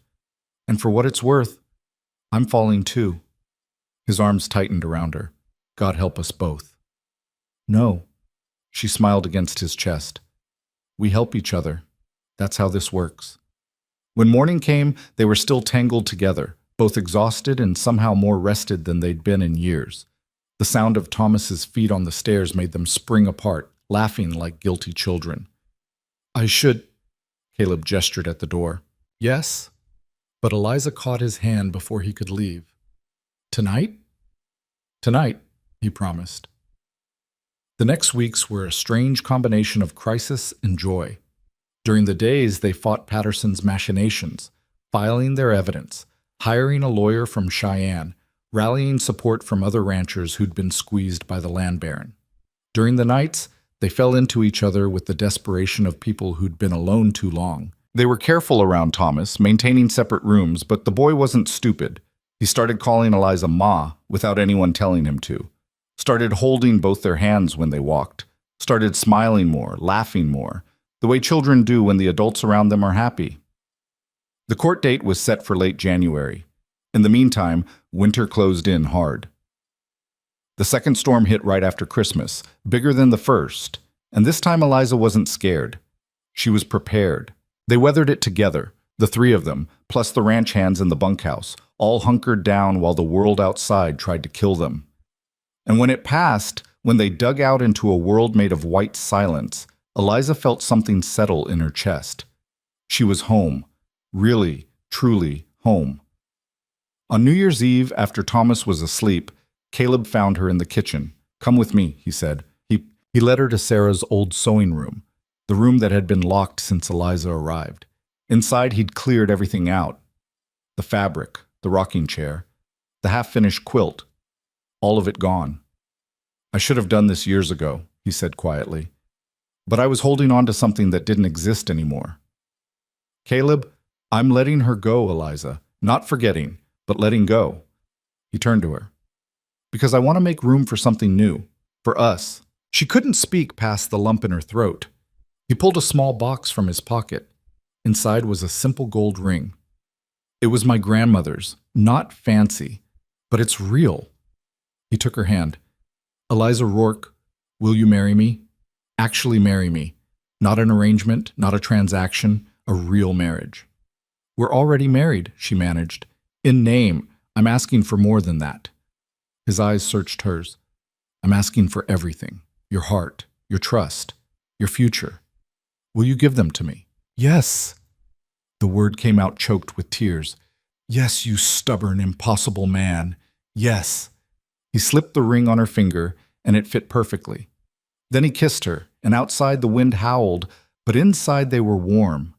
They'd stopped pretending, stopped holding back. What began as desperation had become something neither of them expected, something worth fighting for. The courthouse in Cheyenne was bigger than Eliza expected, imposing stone walls and high windows that let in gray winter light. She sat in the gallery beside Helen, hands folded in her lap, watching Caleb confer with their lawyer at the front table. Patterson sat across the aisle, flanked by two attorneys in expensive suits, looking supremely confident. "He thinks he's already won," Helen whispered. "Let him think that," Eliza replied. The judge entered, a stern woman in her 60s named Morrison, and the room fell silent. Eliza had done her research. Judge Morrison had a reputation for fairness and zero tolerance for theatrics. The Simmons lawyer went first, laying out their claim in flowery language about historical boundaries and natural watercourses. He produced their 1867 survey, speaking with the confidence of someone who believed maps didn't lie. Then it was their turn. Their lawyer, a sharp young man named Davis from Cheyenne, stood and began methodically dismantling the Simmons case. He presented Old Tom's maps showing the river's original course, the Army Corps documentation of the 1856 flood, and testimony from 3 other longtime residents who corroborated the timeline. "The river shifted 30 years ago," Davis said clearly. "The Simmons claim is based on outdated information. The current channel has run through the Rourke property for 3 decades. That makes it legally his." Patterson's lawyer objected, something about adverse possession and prior rights. Judge Morrison shut him down with a look that could freeze fire. "I'll hear from Mr. Bridger," she said. Old Tom took the stand, looking uncomfortable in his Sunday clothes, but speaking with the authority of someone who'd seen it all. He described the flood in precise detail, marked dates on maps, never wavered under cross-examination. "And you're certain about these dates?" the Simmons lawyer pressed. "Son, I was surveying this territory before you were born. I'm certain." A ripple of laughter ran through the gallery. Judge Morrison's mouth twitched. When Tom stepped down, Eliza caught Caleb's eye. He looked tense, wound tight as wire, but he managed a small nod. The judge called for a recess. Eliza followed Caleb and Davis into a small conference room. "How are we doing?" Caleb asked. "Better than expected." Davis shuffled papers. Tom was excellent. Their case is falling apart. "Patterson looks too calm," Eliza said. "He's planning something." Both men turned to look at her. "What makes you say that?" Davis asked. "Because he's a snake. And snakes don't give up just because they're losing." She looked at Caleb. "What else does he have on you? Debts? Contracts? Anything he could use?" Caleb's face went carefully blank. "There's the bank loan." "What about it?" "It's due in March, $15,000. Eliza's stomach dropped. "Can we pay it?" "If we have a good spring calving season and cattle prices hold, maybe. And if we don't, the bank forecloses. Patterson's been buying up debt from the bank for months. If they foreclose, he buys the note and takes the ranch anyway." Eliza finished. "That's his backup plan." Davis swore softly. "He's boxing you in. Win or lose here, he still gets what he wants." "Not if we pay off the loan first," Eliza said. "With what money?" Caleb's voice was flat. "We're barely breaking even as it is." Her mind raced, sorting through possibilities. "What if we sold something? Land you don't need, equipment? Already mortgaged, all of it. Then we borrow from somewhere else, another bank, private lenders. Nobody's going to lend to a rancher who's already leveraged to his neck." Eliza stared at the table, thinking hard. There had to be a way. There was always a way. Then it hit her. "What about the timber rights?" she asked. Caleb frowned. "What timber rights?" "The north section. You mentioned once there's good timber there, but you've never harvested it because you needed it for windbreak. That timber's worth maybe $2,000-3,000. Not nearly enough." "But what if we sold the rights, not the timber itself? Lease them to a logging company for controlled harvest?" She turned to Davis. "That's legal, right? We keep the land, they pay us for access?" Davis's eyes lit up. "Yes, and timber rights can be quite valuable if there's good access to rail." "The northern section borders the rail line," Caleb said slowly. "I never thought about—" "How fast can we arrange it?" Eliza asked Davis. "If I make some calls, maybe a week to get bids." "Do it." She looked at Caleb. "We're not giving Patterson the satisfaction." Something fierce and proud flashed across Caleb's face. No, we're not, court resumed. The judge heard closing arguments, then announced she'd deliver her decision in 3 days.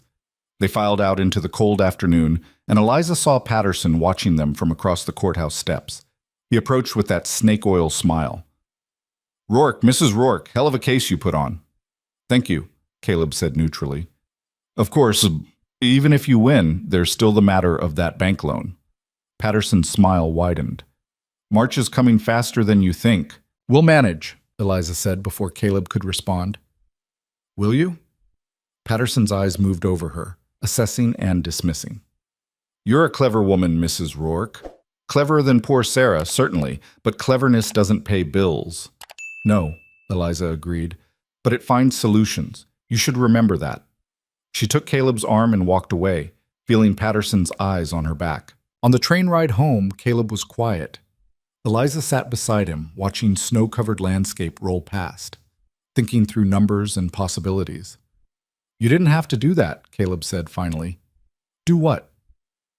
"Stand up to Patterson. That's my fight." "It's our fight." She squeezed his hand. "Get used to it." He was quiet for another moment, then, "The timber rights idea. That was smart. Let's hope it works. Even if it doesn't—" He turned to look at her. "You were magnificent today. Watching you think your way through problems, refuse to back down. I've never seen anything like it." Heat crept up her neck. "I'm just doing what needs doing." "No, you're doing what I should have done years ago, fighting instead of just enduring." His hand tightened on hers. "You've changed everything, Eliza. The ranch, Thomas, me. Everything's different now." "Better different or worse different?" "Better. So much better it scares me." She leaned her head on his shoulder. "Good. We can be scared together." Davis worked fast. Within a week, he'd arranged meetings with 3 logging companies. The best offer came from a Denver outfit, $5,000 up front for 10-year harvest rights, with royalties on timber sold. Combined with their savings and a small loan from Dr. Chen, who turned out to have money put aside and a soft spot for stubborn women, they could cover the bank payment. The judge's decision came down on a Friday. Water rights belonged to Caleb Rourke, based on the current river course and 30 years of continuous use. The Simmons claim was denied. They celebrated that night with a small dinner, Caleb, Eliza, Thomas, and the ranch hands. Nothing fancy, just roasted chicken and potatoes, and a sense of having won something that mattered. "Does this mean we get to keep the ranch?" Thomas asked, gnawing on a drumstick. "Yes," Caleb said, "we keep it. Because Ma's smart?" Eliza's heart caught on that word. Ma. Thomas said it so casually now, like it had always been true. "Because we all work together," she managed. After Thomas was in bed, Eliza found Caleb in the barn, checking on the horses. Snow was falling outside, soft and steady. "Can't sleep?" she asked. "Too much in my head." He turned to face her. "I keep thinking about what you said to Patterson, that cleverness finds solutions." So you found solutions I never would have seen. The timber rights, the way you handled the ranch hands, even standing up to those church women." He moved closer. "You're not just surviving here, Eliza. You're thriving. And you're making everyone around you better. I'm making mistakes too. Helen had to show me 3 times how to preserve meat properly. I burned an entire batch of bread last week." "I'm not talking about bread." He cupped her face in his hands. "I'm talking about this. Us. The way you've taken this broken house and made it a home. The way you look at Thomas like he's yours. The way you fight for this place like it matters. It does matter. To you, maybe. But why? You could have had an easier life. Married someone in Missouri who'd treat you like a lady, give you a comfortable home." "I don't want comfortable." The words came out fierce. "I want this. The work, the struggle, the challenge. I want to build something that matters. I want—" She stopped, searching for words. "What?" His voice was low, intense. "I want to be more than I was." She met his eyes. "In Missouri, I was nobody. The forgotten daughter. But here I'm needed. Important. I make decisions that affect people's lives. And yes, it's hard and scary, and sometimes I have no idea what I'm doing, but I'd rather fail at something meaningful than succeed at being invisible." He kissed her then, hard and desperate, and full of everything he couldn't say. When they broke apart, both breathing hard, he pressed his forehead to hers. "You're not invisible," he whispered. "You're the brightest thing I've ever seen." They made it back to the house somehow, stumbling through snow, laughing like drunk people. Inside, he pulled her upstairs, not to her room this time, but to his. "Stay," he said. Not a question. She stayed. Spring came slowly, fighting winter for every inch. The timber companies started their work on the north section, careful and controlled like they'd promised. The money went straight to the bank, clearing the loan with enough left over to buy new equipment and expand the herd. Patterson tried one more move, spreading rumors that Caleb had gotten the timber money through fraud, that old Tom had lied on the stand, that the whole case was a setup. But nobody listened. The judge had ruled the money was clean and the Wind River Ranch was thriving. Then Patterson made his final mistake. He showed up at the ranch one afternoon in early April, drunk and furious, demanding to see Caleb. Eliza was alone. Caleb was out checking fence lines, Thomas at school. The ranch hands were working the far pastures. "Where is he?" Patterson demanded, swaying in his saddle. "Not here." Eliza stood on the porch, hand resting on the rifle she'd learned to use. "You should leave, Mr. Patterson." "Should I?" He dismounted clumsily. "You've cost me a lot of money, Mrs. Rourke. That ranch should have been mine." "It was never yours. Everything in this valley is mine." His voice rose. "I built this territory. I brought civilization here. And now some mail-order whore thinks she can—" The rifle came up before Eliza even thought about it, aimed steady at his chest. "Finish that sentence," she said quietly. "I dare you." Patterson froze, eyes widening. For the first time she saw fear on his face. "You won't shoot me," he said, but his voice wavered. "Won't I? You're drunk, on my property, threatening me. I'd be within my rights." She took a step forward, rifle never wavering. "But I'll give you a choice. Get back on your horse and ride away. Or find out if I'm bluffing."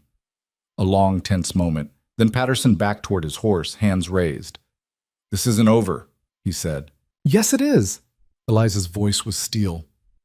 "You lost. The ranch is ours, the water rights are ours, and you have no more moves to make. So here's what's going to happen. You're going to leave. And you're going to stay away from my family, my ranch, and my town. Because if you come back here, if you threaten anyone I care about again, I won't hesitate. Understand?" He mounted his horse, still staring at her. "I said, do you understand?" "Yes."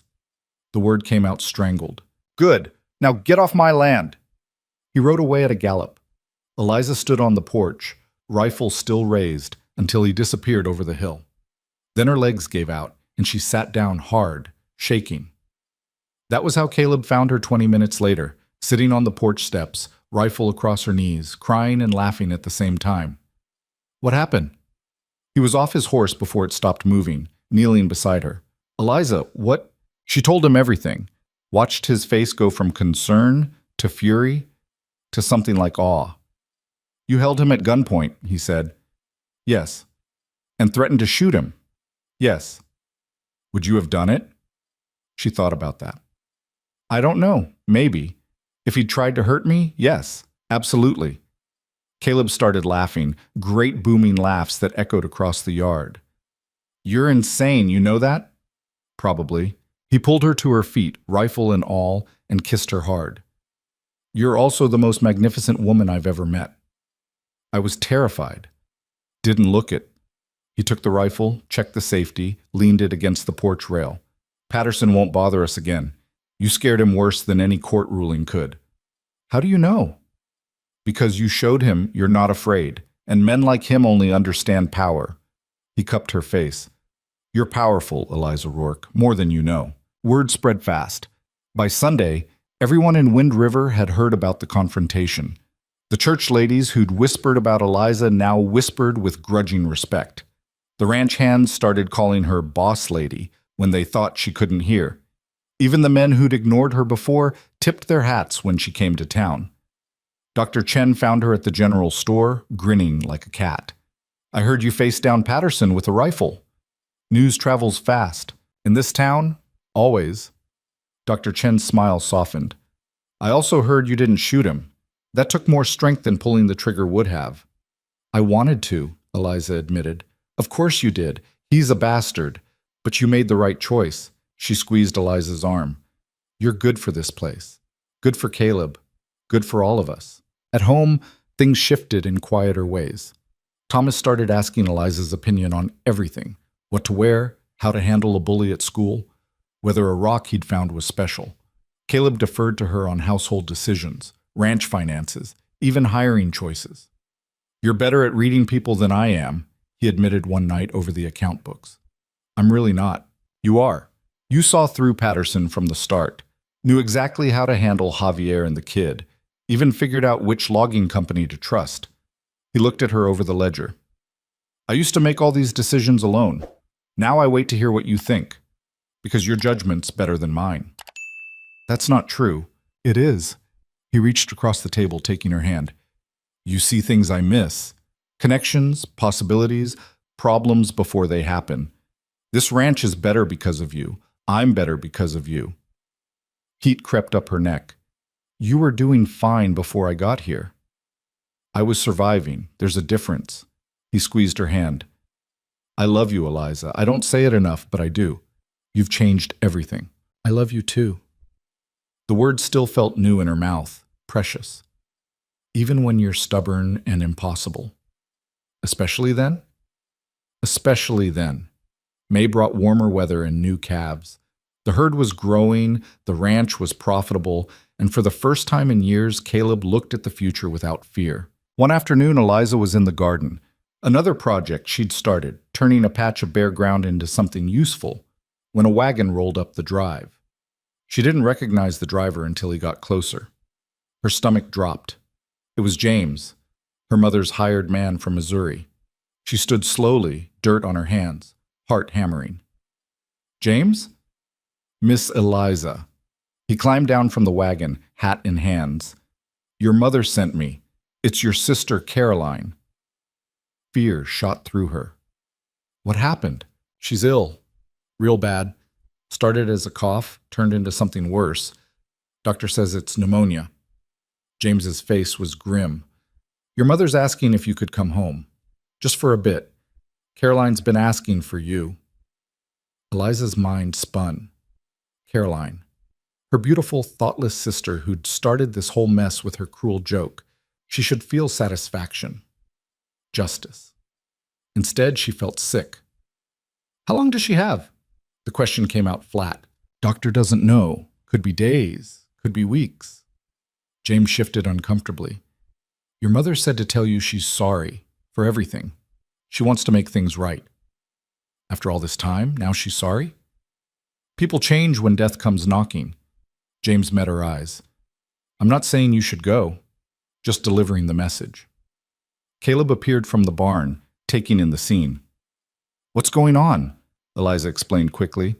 Watched his face close off. You want to go, he said.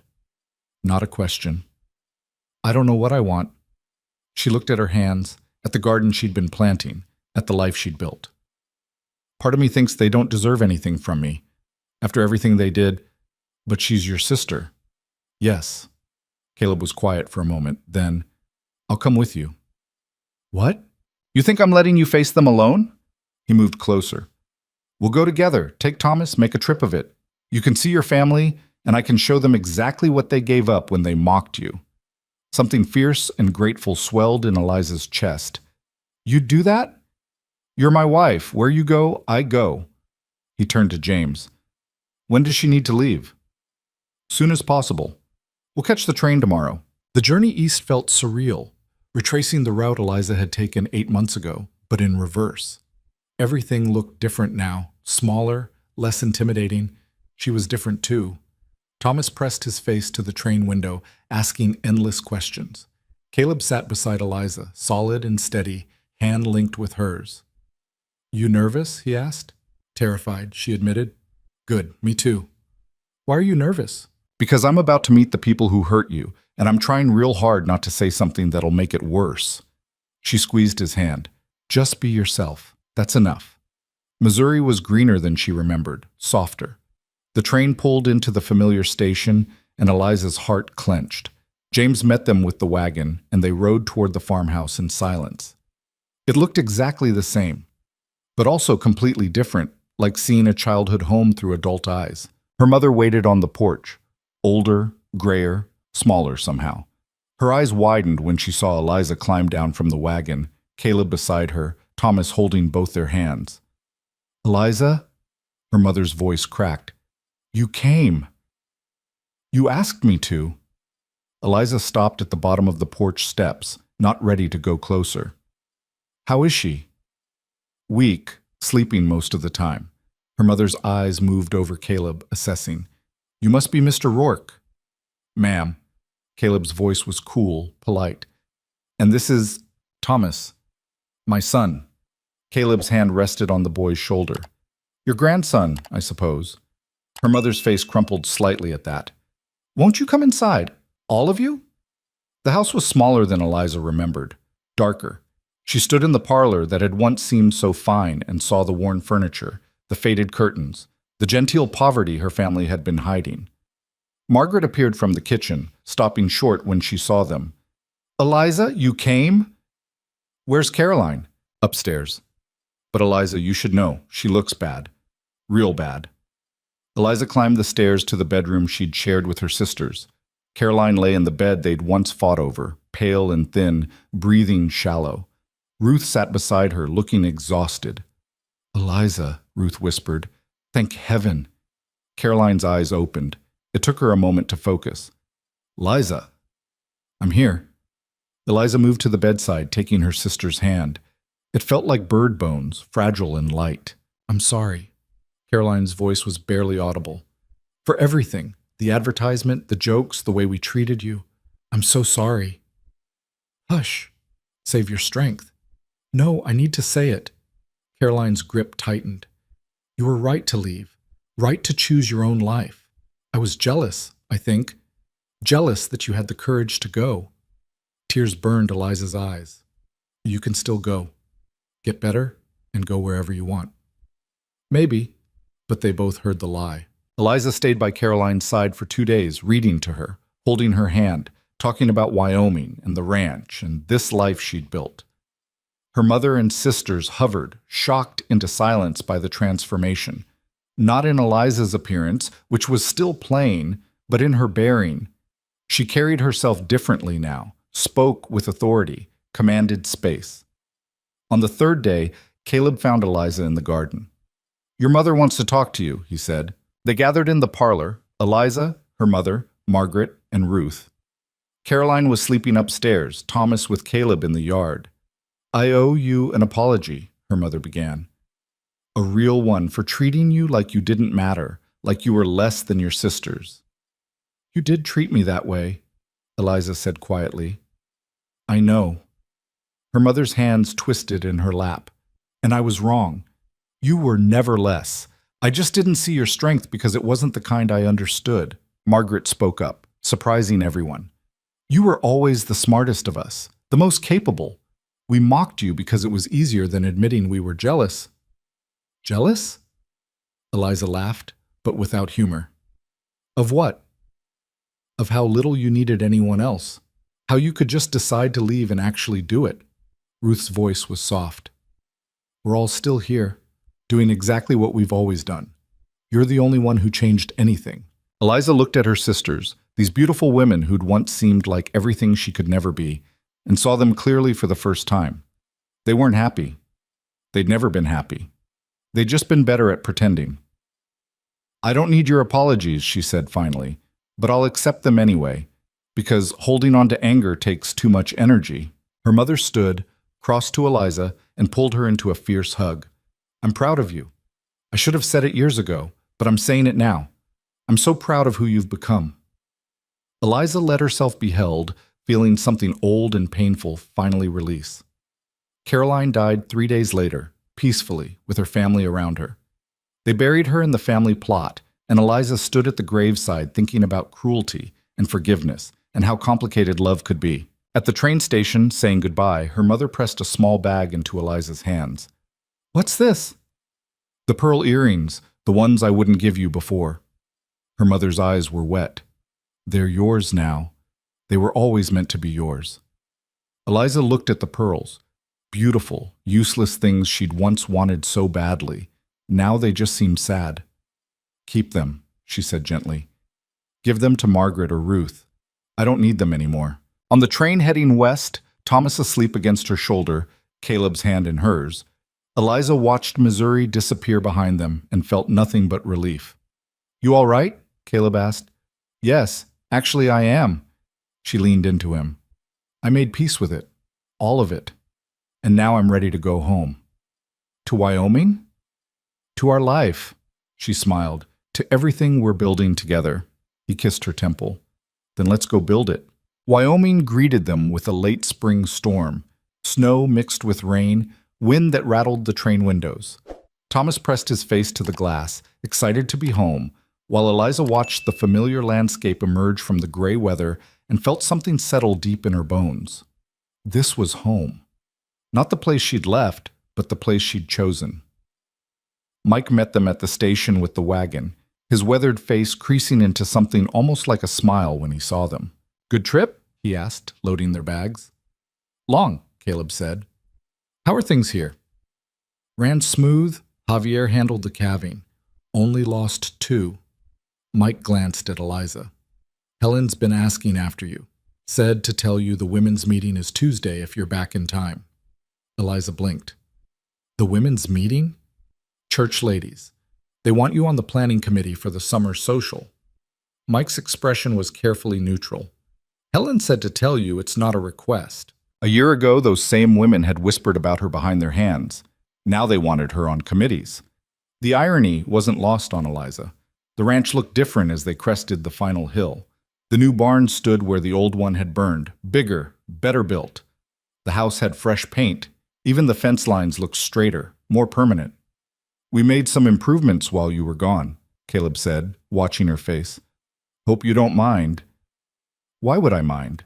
It's your home too. Should have asked first. She looked at him, this man who still thought he needed permission to improve his own property. Caleb, this ranch is as much yours as it is mine. You don't need to ask. Old habits. He helped her down from the wagon. Sarah used to get angry when I changed things without consulting her. I'm not Sarah. No. He pulled her close, right there in front of Mike and Thomas and anyone who might be watching. You're not. Thank the stars for that. That night after Thomas was asleep and they lay tangled together in Caleb's bed, their bed now, no more pretending otherwise. He traced patterns on her shoulder. What are you thinking about? She asked. How close I came to losing this. You. All of it. His voice was quiet in the darkness. If Patterson had succeeded, if we'd lost the water rights case or couldn't pay the bank, but we didn't. We won. Because of you? His arm tightened around her. I keep trying to figure out how to say this right. How to tell you what you've done for me, for Thomas, for this whole place. You don't have to. Yes, I do. He shifted to look at her, propping himself on one elbow. Before you came, I was just existing, going through motions. The ranch was work. Thomas was duty. And every day felt like punishment for failing Sarah. Caleb, let me finish. His hand cupped her face. You showed me how to live again. How to fight for something instead of just enduring it. You turned this house into a home, made my son happy, saved the ranch with ideas I never would have thought of. You took everything broken and made it whole. Tears burned her eyes. I didn't do it alone. No, but you started it. You had the courage to walk away from everything familiar and build something new. That takes strength I didn't know existed. She kissed him, tasting salt from her own tears, feeling his heartbeat steady against her chest. When they broke apart, she whispered, We saved each other. That's the truth. Then I'm the luckiest man alive. Summer came hard and fast, the way it did in Wyoming. Fierce sun following fierce storms, everything growing in bursts. Eliza's garden flourished, providing vegetables for the house and enough extra to sell in town. She'd started keeping chickens too, much to Thomas's delight, and the boys spent hours talking to them like they were people. Ma says chickens are good listeners, he told Javier one afternoon, completely serious. Javier caught Eliza's eye and grinned. Your ma's a smart woman. The ranch hands had stopped treating her like an outsider months ago. Now they came to her with problems, requests for time off, complaints about equipment, even personal troubles. She'd become the heart of the operation without quite realizing it, the person everyone turned to when things needed fixing. One afternoon in July, Dr. Chen showed up unannounced, riding in on her sturdy mare. "I need your help," she said without preamble. "With what?" "Teaching. The school teacher is leaving, pregnant, heading back east to her family. We need someone to take over until we can hire a replacement." Dr. Chen dismounted, tying her horse to the rail. "I suggested you." Eliza stared. "I'm not a teacher." "You can read and write better than half the territory. You've got patience, intelligence, and you don't take nonsense from anyone." Dr. Chen smiled. "Plus, Thomas would love having his mother as teacher." "I don't know anything about teaching. Neither did Mrs. Patterson when she started, and she managed for 6 years. Dr. Chen's expression turned serious. "Eliza, this town needs you. These children need someone who'll actually care whether they learn. Will you at least think about it?" Eliza thought about it that night, lying next to Caleb, staring at the ceiling. "You should do it," he said. "You don't think it's too much? Managing the house, helping with the ranch, and teaching? I think you could run this entire territory if someone gave you the chance." He rolled to face her. "You're always saying you want to build something that matters. What matters more than teaching children?" "But Thomas would be so proud of you he'd probably burst." Caleb smiled. "Do it, Eliza. Show this town what you're capable of." So she did. The schoolhouse was small, 1 room, 20 students ranging from 6 to 14. Eliza stood at the front on her first day looking at their faces, some curious, some skeptical, some openly hostile, and felt her stomach clench. Then Thomas, sitting in the front row, gave her a huge grin and a thumbs up. She could do this. "Good morning," she said, voice steady. "My name is Mrs. Rourke, and I'm your teacher until we find someone permanent. I know some of you are wondering if I'm qualified. The answer is no, not really, but I can read, write, and do mathematics. And more importantly, I care whether you learn. So here's how this works. You give me your best effort, and I'll give you mine. Fair?" A girl in the back raised her hand. "What if we don't want to give our best effort? Then you'll sit here bored while everyone else learns interesting things." Eliza smiled. "Your choice." It wasn't easy.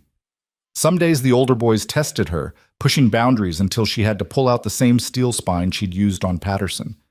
Other days the younger children struggled with concepts she thought were simple, and she had to find new ways to explain. But she loved it. Loved watching understanding dawn on a child's face. Loved the way Thomas beamed every time she praised his work. Loved feeling useful in a way that went beyond cooking and cleaning. One afternoon, she was helping a struggling student with arithmetic when Mrs. Patterson, the former queen bee of the church ladies, appeared in the doorway. "Mrs. Rourke, may I have a word?" Eliza's stomach tightened, but she dismissed the students for recess and turned to face the woman who'd once mocked her. "How can I help you, Mrs. Patterson?" "I wanted to apologize." The words came out stiff, clearly difficult. "For how I treated you when you first arrived. It was unkind." "Yes, it was." Mrs. Patterson blinked, clearly expecting polite deflection. Yes. Well, I'm sorry." "Why now?" Eliza asked. "Why apologize after all this time?"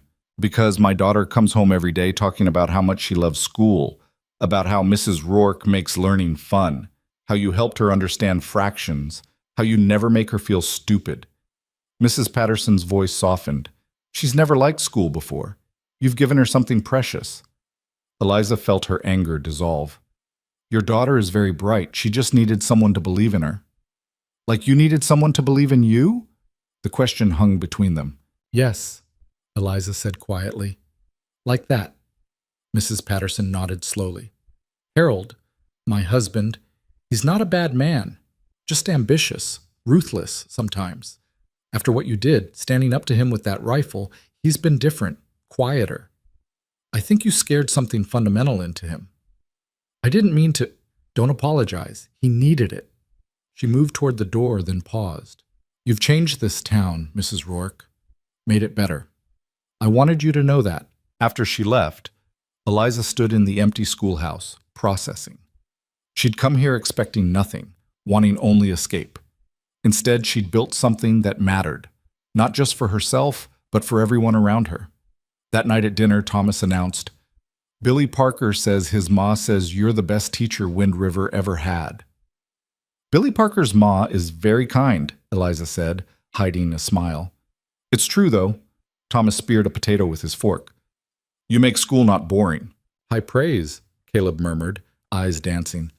Pa, can Ma teach forever, even after they find someone permanent? Caleb looked at Eliza. That's up to your ma. Eliza thought about it, really thought about it. Teaching meant less time for ranch work, less time for the house, more responsibility. But it also meant purpose beyond these four walls. It meant shaping young minds, giving children opportunities they might not otherwise have. I'd like to keep teaching, she said. If the town will have me, they'll have you, Caleb said with certainty. They'd be fools not to. August brought the summer social, the event Eliza had been drafted onto the planning committee for. It was held in the church hall with food and music and dancing that lasted until midnight. Eliza wore a new dress, nothing fancy but well made, courtesy of fabric Dr. Chen had helped her choose. She stood on the edge of the crowd, watching couples dance, when Caleb appeared at her elbow. Dance with me, he said. I don't know how. Neither do I. We'll figure it out. He pulled her onto the floor, and they moved clumsily through some approximation of a waltz, both laughing at their own incompetence. Around them, Eliza saw the townspeople watching, but not with mockery this time, with affection, approval. She'd become one of them. Happy? Caleb asked, pulling her closer than was probably proper. Terrifyingly so. She looked up at him.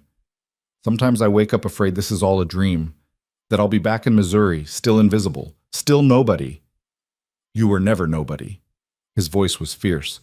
They were just too blind to see what was right in front of them. Maybe. Or maybe I needed to leave to become someone worth seeing. He stopped dancing right there in the middle of the floor and kissed her. Long and deep and completely inappropriate for a church social. When he pulled back, half the room was staring. Eliza felt her face burn. Caleb, everyone's watching. Good, let them watch. He kept his arms around her. Let them see how much I love my wife, how proud I am of everything she's accomplished, how she took a broken man and a failing ranch and turned both into something worth having. I didn't do it alone, no. But you started it. You had the courage. He touched her face. You're the bravest person I know, Eliza Rourke. Around them, someone started clapping, then another person and another until the whole room erupted in applause. Eliza stood there, overwhelmed, as the entire town of Wind River celebrated her. Later, sitting outside in the cool night air, Helen joined her on the church steps. Quite a moment in there, Helen said. I don't know what to do with all this, Eliza admitted. The respect, the admiration. A year ago, these same people whispered about me. A year ago, you were a stranger. Now you're one of us. Helen looked at her. You know what changed? You stopped waiting for permission to matter. You just started mattering. Is it really that simple? Sometimes. Helen stood, brushing off her skirt. Most people spend their whole lives waiting for someone to tell them they're enough. You decided you were enough and acted like it. That's power, Eliza. Real power. Fall came with the first frost, painting the mountains gold and red.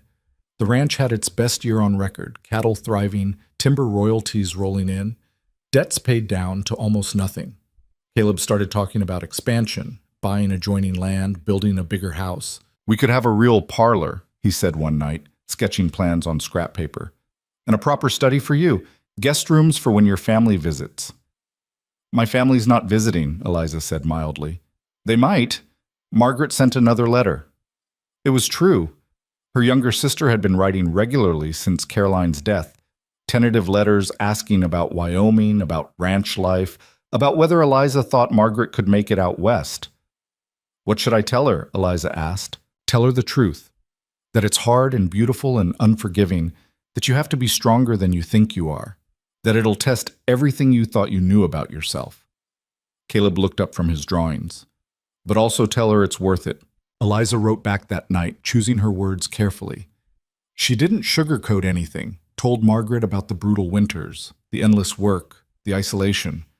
But she also told her about the freedom, the possibility, the way Wyoming let you become whoever you were brave enough to be. She ended the letter with, if you come, come for yourself. Not to escape, not to chase romance, but to build something real. That's the only way it works. Winter returned as it always did, but this time Eliza was ready. The house was warm and weatherproof, the storeroom stocked, the cattle secured in near pastures. When the first big storm hit in November, they barely noticed, just hunkered down together, playing cards and reading books and being family. Thomas turned 8 on a cold December day. They celebrated with cake and presents, and when Eliza gave him the books she'd ordered from Denver, his face lit up like sunrise. For me? All of them? All of them. I thought my son should have his own library. The words slipped out naturally. My son. Caleb caught her eye across the table, and the look on his face made her throat tight. That night, after Thomas was asleep, Caleb found her in the kitchen. He started calling you Ma full time now, he said. Even when you're not around. Yesterday he told Javier, my Ma, like it's the most natural thing in the world. Does that bother you? Bother me? He pulled her close. Eliza, it's one of the best things that's ever happened. Watching him have a mother again, seeing how much he loves you. His voice cracked. You've given him something I couldn't. You gave him everything. I just added to it. You gave him a family. He kissed her forehead. You gave us both a family. They stood there in the warm kitchen, holding each other, and Eliza thought about how far she'd come. From invisible daughter to ranch wife to teacher to mother. Each role building on the last, each one revealing strength she hadn't known she possessed. Spring came again, completing a full year of seasons. The ranch hands prepared for calving, the school year continued, and life moved in the rhythms Eliza had learned to anticipate. One morning in late March, she woke feeling nauseated. It passed quickly, but returned the next day. And the next. Dr. Chen confirmed it a week later, eyes twinkling. You're pregnant. About 6 weeks, I'd say. Eliza sat in stunned silence. Is this good news? Dr. Chen asked gently. Yes, I think so. She laughed shakily. I didn't think it would happen. Why not? You're healthy, young enough, clearly not having trouble in the bedroom. Dr. Chen grinned at Eliza's blush. This is good news. Caleb will be over the moon. But telling Caleb turned out to be harder than expected. She waited for the right moment, then couldn't find it. Finally, one evening when Thomas was at a friend's house, she just blurted it out. I'm pregnant. Caleb froze, coffee cup halfway to his mouth. What? Pregnant. Dr. Chen confirmed it. About 6 weeks. The cup clattered onto the table. For a long moment, Caleb just stared at her. Then his face crumpled, and he started crying. Great gasping sobs that shook his whole body. Eliza rushed to him, terrified. Caleb, what's wrong? If you don't want? He grabbed her hands, tears streaming down his face. Eliza, I thought I'd never have this again. Another child, a family. After Sarah, he couldn't finish. Hey, she knelt in front of him, wiping his tears. We're going to be fine, all of us. You can't know that. No, but I can choose to believe it. She pressed his hand to her still flat stomach. This baby is wanted and loved. That's a good start. He kissed her then, tasting of salt and coffee and hope. I'm terrified. Me too. But we're terrified together. Thomas took the news with characteristic enthusiasm, immediately planning everything the baby would need and announcing to everyone in town that he was going to be a big brother. The pregnancy was normal, uncomfortable at times, exhausting often, but Dr. Chen said everything looked healthy. Eliza kept teaching until she started showing too much, then stayed home and helped manage the ranch finances from the kitchen table. Summer brought heat, and her belly swelling until she felt like a barn. Caleb hovered constantly, driving her crazy with concern. I'm pregnant, not dying, she snapped one afternoon when he tried to stop her from hanging laundry. I know, but nothing. I'm fine. The baby's fine. Stop treating me like I'll break. He backed off, hands raised in surrender. But she caught him watching her sometimes with an expression of such raw fear that it broke her heart. One night in early August, she woke him from sleep. Talk to me, she said, about what you're really afraid of. In the darkness, he was silent for a long time. Then, that I'll lose you like I lost her, that this baby will take you from me, that I'll be alone again with 2 children and no idea how to be enough for them. That's not going to happen. You don't know that. Sarah was fine until she wasn't. One day she was pregnant and complaining about back pain. The next she was dying and there was nothing I could do. I'm not Sarah. Eliza's voice was firm. My body is different. This pregnancy is different. And if something does go wrong, Dr. Chen is 10 times better prepared than whoever delivered Sarah. We have options now. But no buts. She took his face in her hands. Caleb, I need you to trust me. Trust that I know my own body. Trust that I'll ask for help if I need it. Can you do that? He exhaled shakily. I'll try. Good. Because this baby is coming whether we're ready or not, and I need you present for it, not paralyzed by fear. The labor started on a cool September morning, almost 2 weeks before Dr. Chen expected. Caleb immediately went white, but Eliza stayed calm. Send Thomas to Helen's, she directed. Then get Dr. Chen. Don't rush. We have time. The labor lasted 14 hours. Long, painful, exhausting hours where Eliza understood viscerally why women died doing this. But Dr. Chen was competent and encouraging, and Caleb held her hand through every contraction, whispering reassurances even though his face was gray with terror. Finally, as the sun set, a baby's cry filled the room. It's a girl, Dr. Chen announced, laying the squirming, angry bundle on Eliza's chest. Eliza looked down at her daughter, red-faced and furious and absolutely perfect, and felt everything inside her rearrange. This tiny person, this miracle, was hers. She's beautiful, Caleb whispered, touching the baby's head with one finger. Perfect. She's angry, Eliza laughed, exhausted. Already mad at the world. She'll fit right in with this family, then. They named her Catherine, after Caleb's grandmother. She had his gray eyes and Eliza's stubborn chin, and from day one she ruled the household with an iron fist wrapped in soft baby skin. Thomas was instantly besotted, hovering over her cradle like a protective dragon. The ranch hands brought gifts, carved toys, soft blankets, promises to teach her to ride when she was old enough. Even Helen got misty-eyed holding her. You did good, Eliza, real good. But it was watching Caleb with his daughter that undid Eliza completely. The way he held her like she was made of glass, the way he sang off-key lullabies at 3 a.m, the way he looked at Eliza with such gratitude and love it made her ache. Thank you, he said one night, watching Catherine sleep in her cradle. For what? For this. For her. For giving me a second chance at everything I thought I'd lost. He pulled Eliza close. For being brave enough to say yes to a stranger's letter and stubborn enough to stay when it got hard. For turning my life into something worth living. We turned it into something worth living, she corrected. Together. Winter that year was mild. Or maybe it just felt that way because Eliza was too busy to notice. Catherine grew fast, smiling early, reaching for things with chubby hands. Thomas started helping with evening feeding, proud of his big brother duties. The ranch continued thriving. The school welcomed Eliza back after she was ready, and life settled into something that felt like contentment. One afternoon in early spring, just over 2 years since she'd stepped off that train, Eliza stood on the porch watching Caleb and Thomas work with a new colt. Catherine dozed in her arms, the picture of peace. Around her, the ranch bustled with familiar noise, the ranch hands calling to each other, cattle lowing in the distance, the wind rushing through the pines.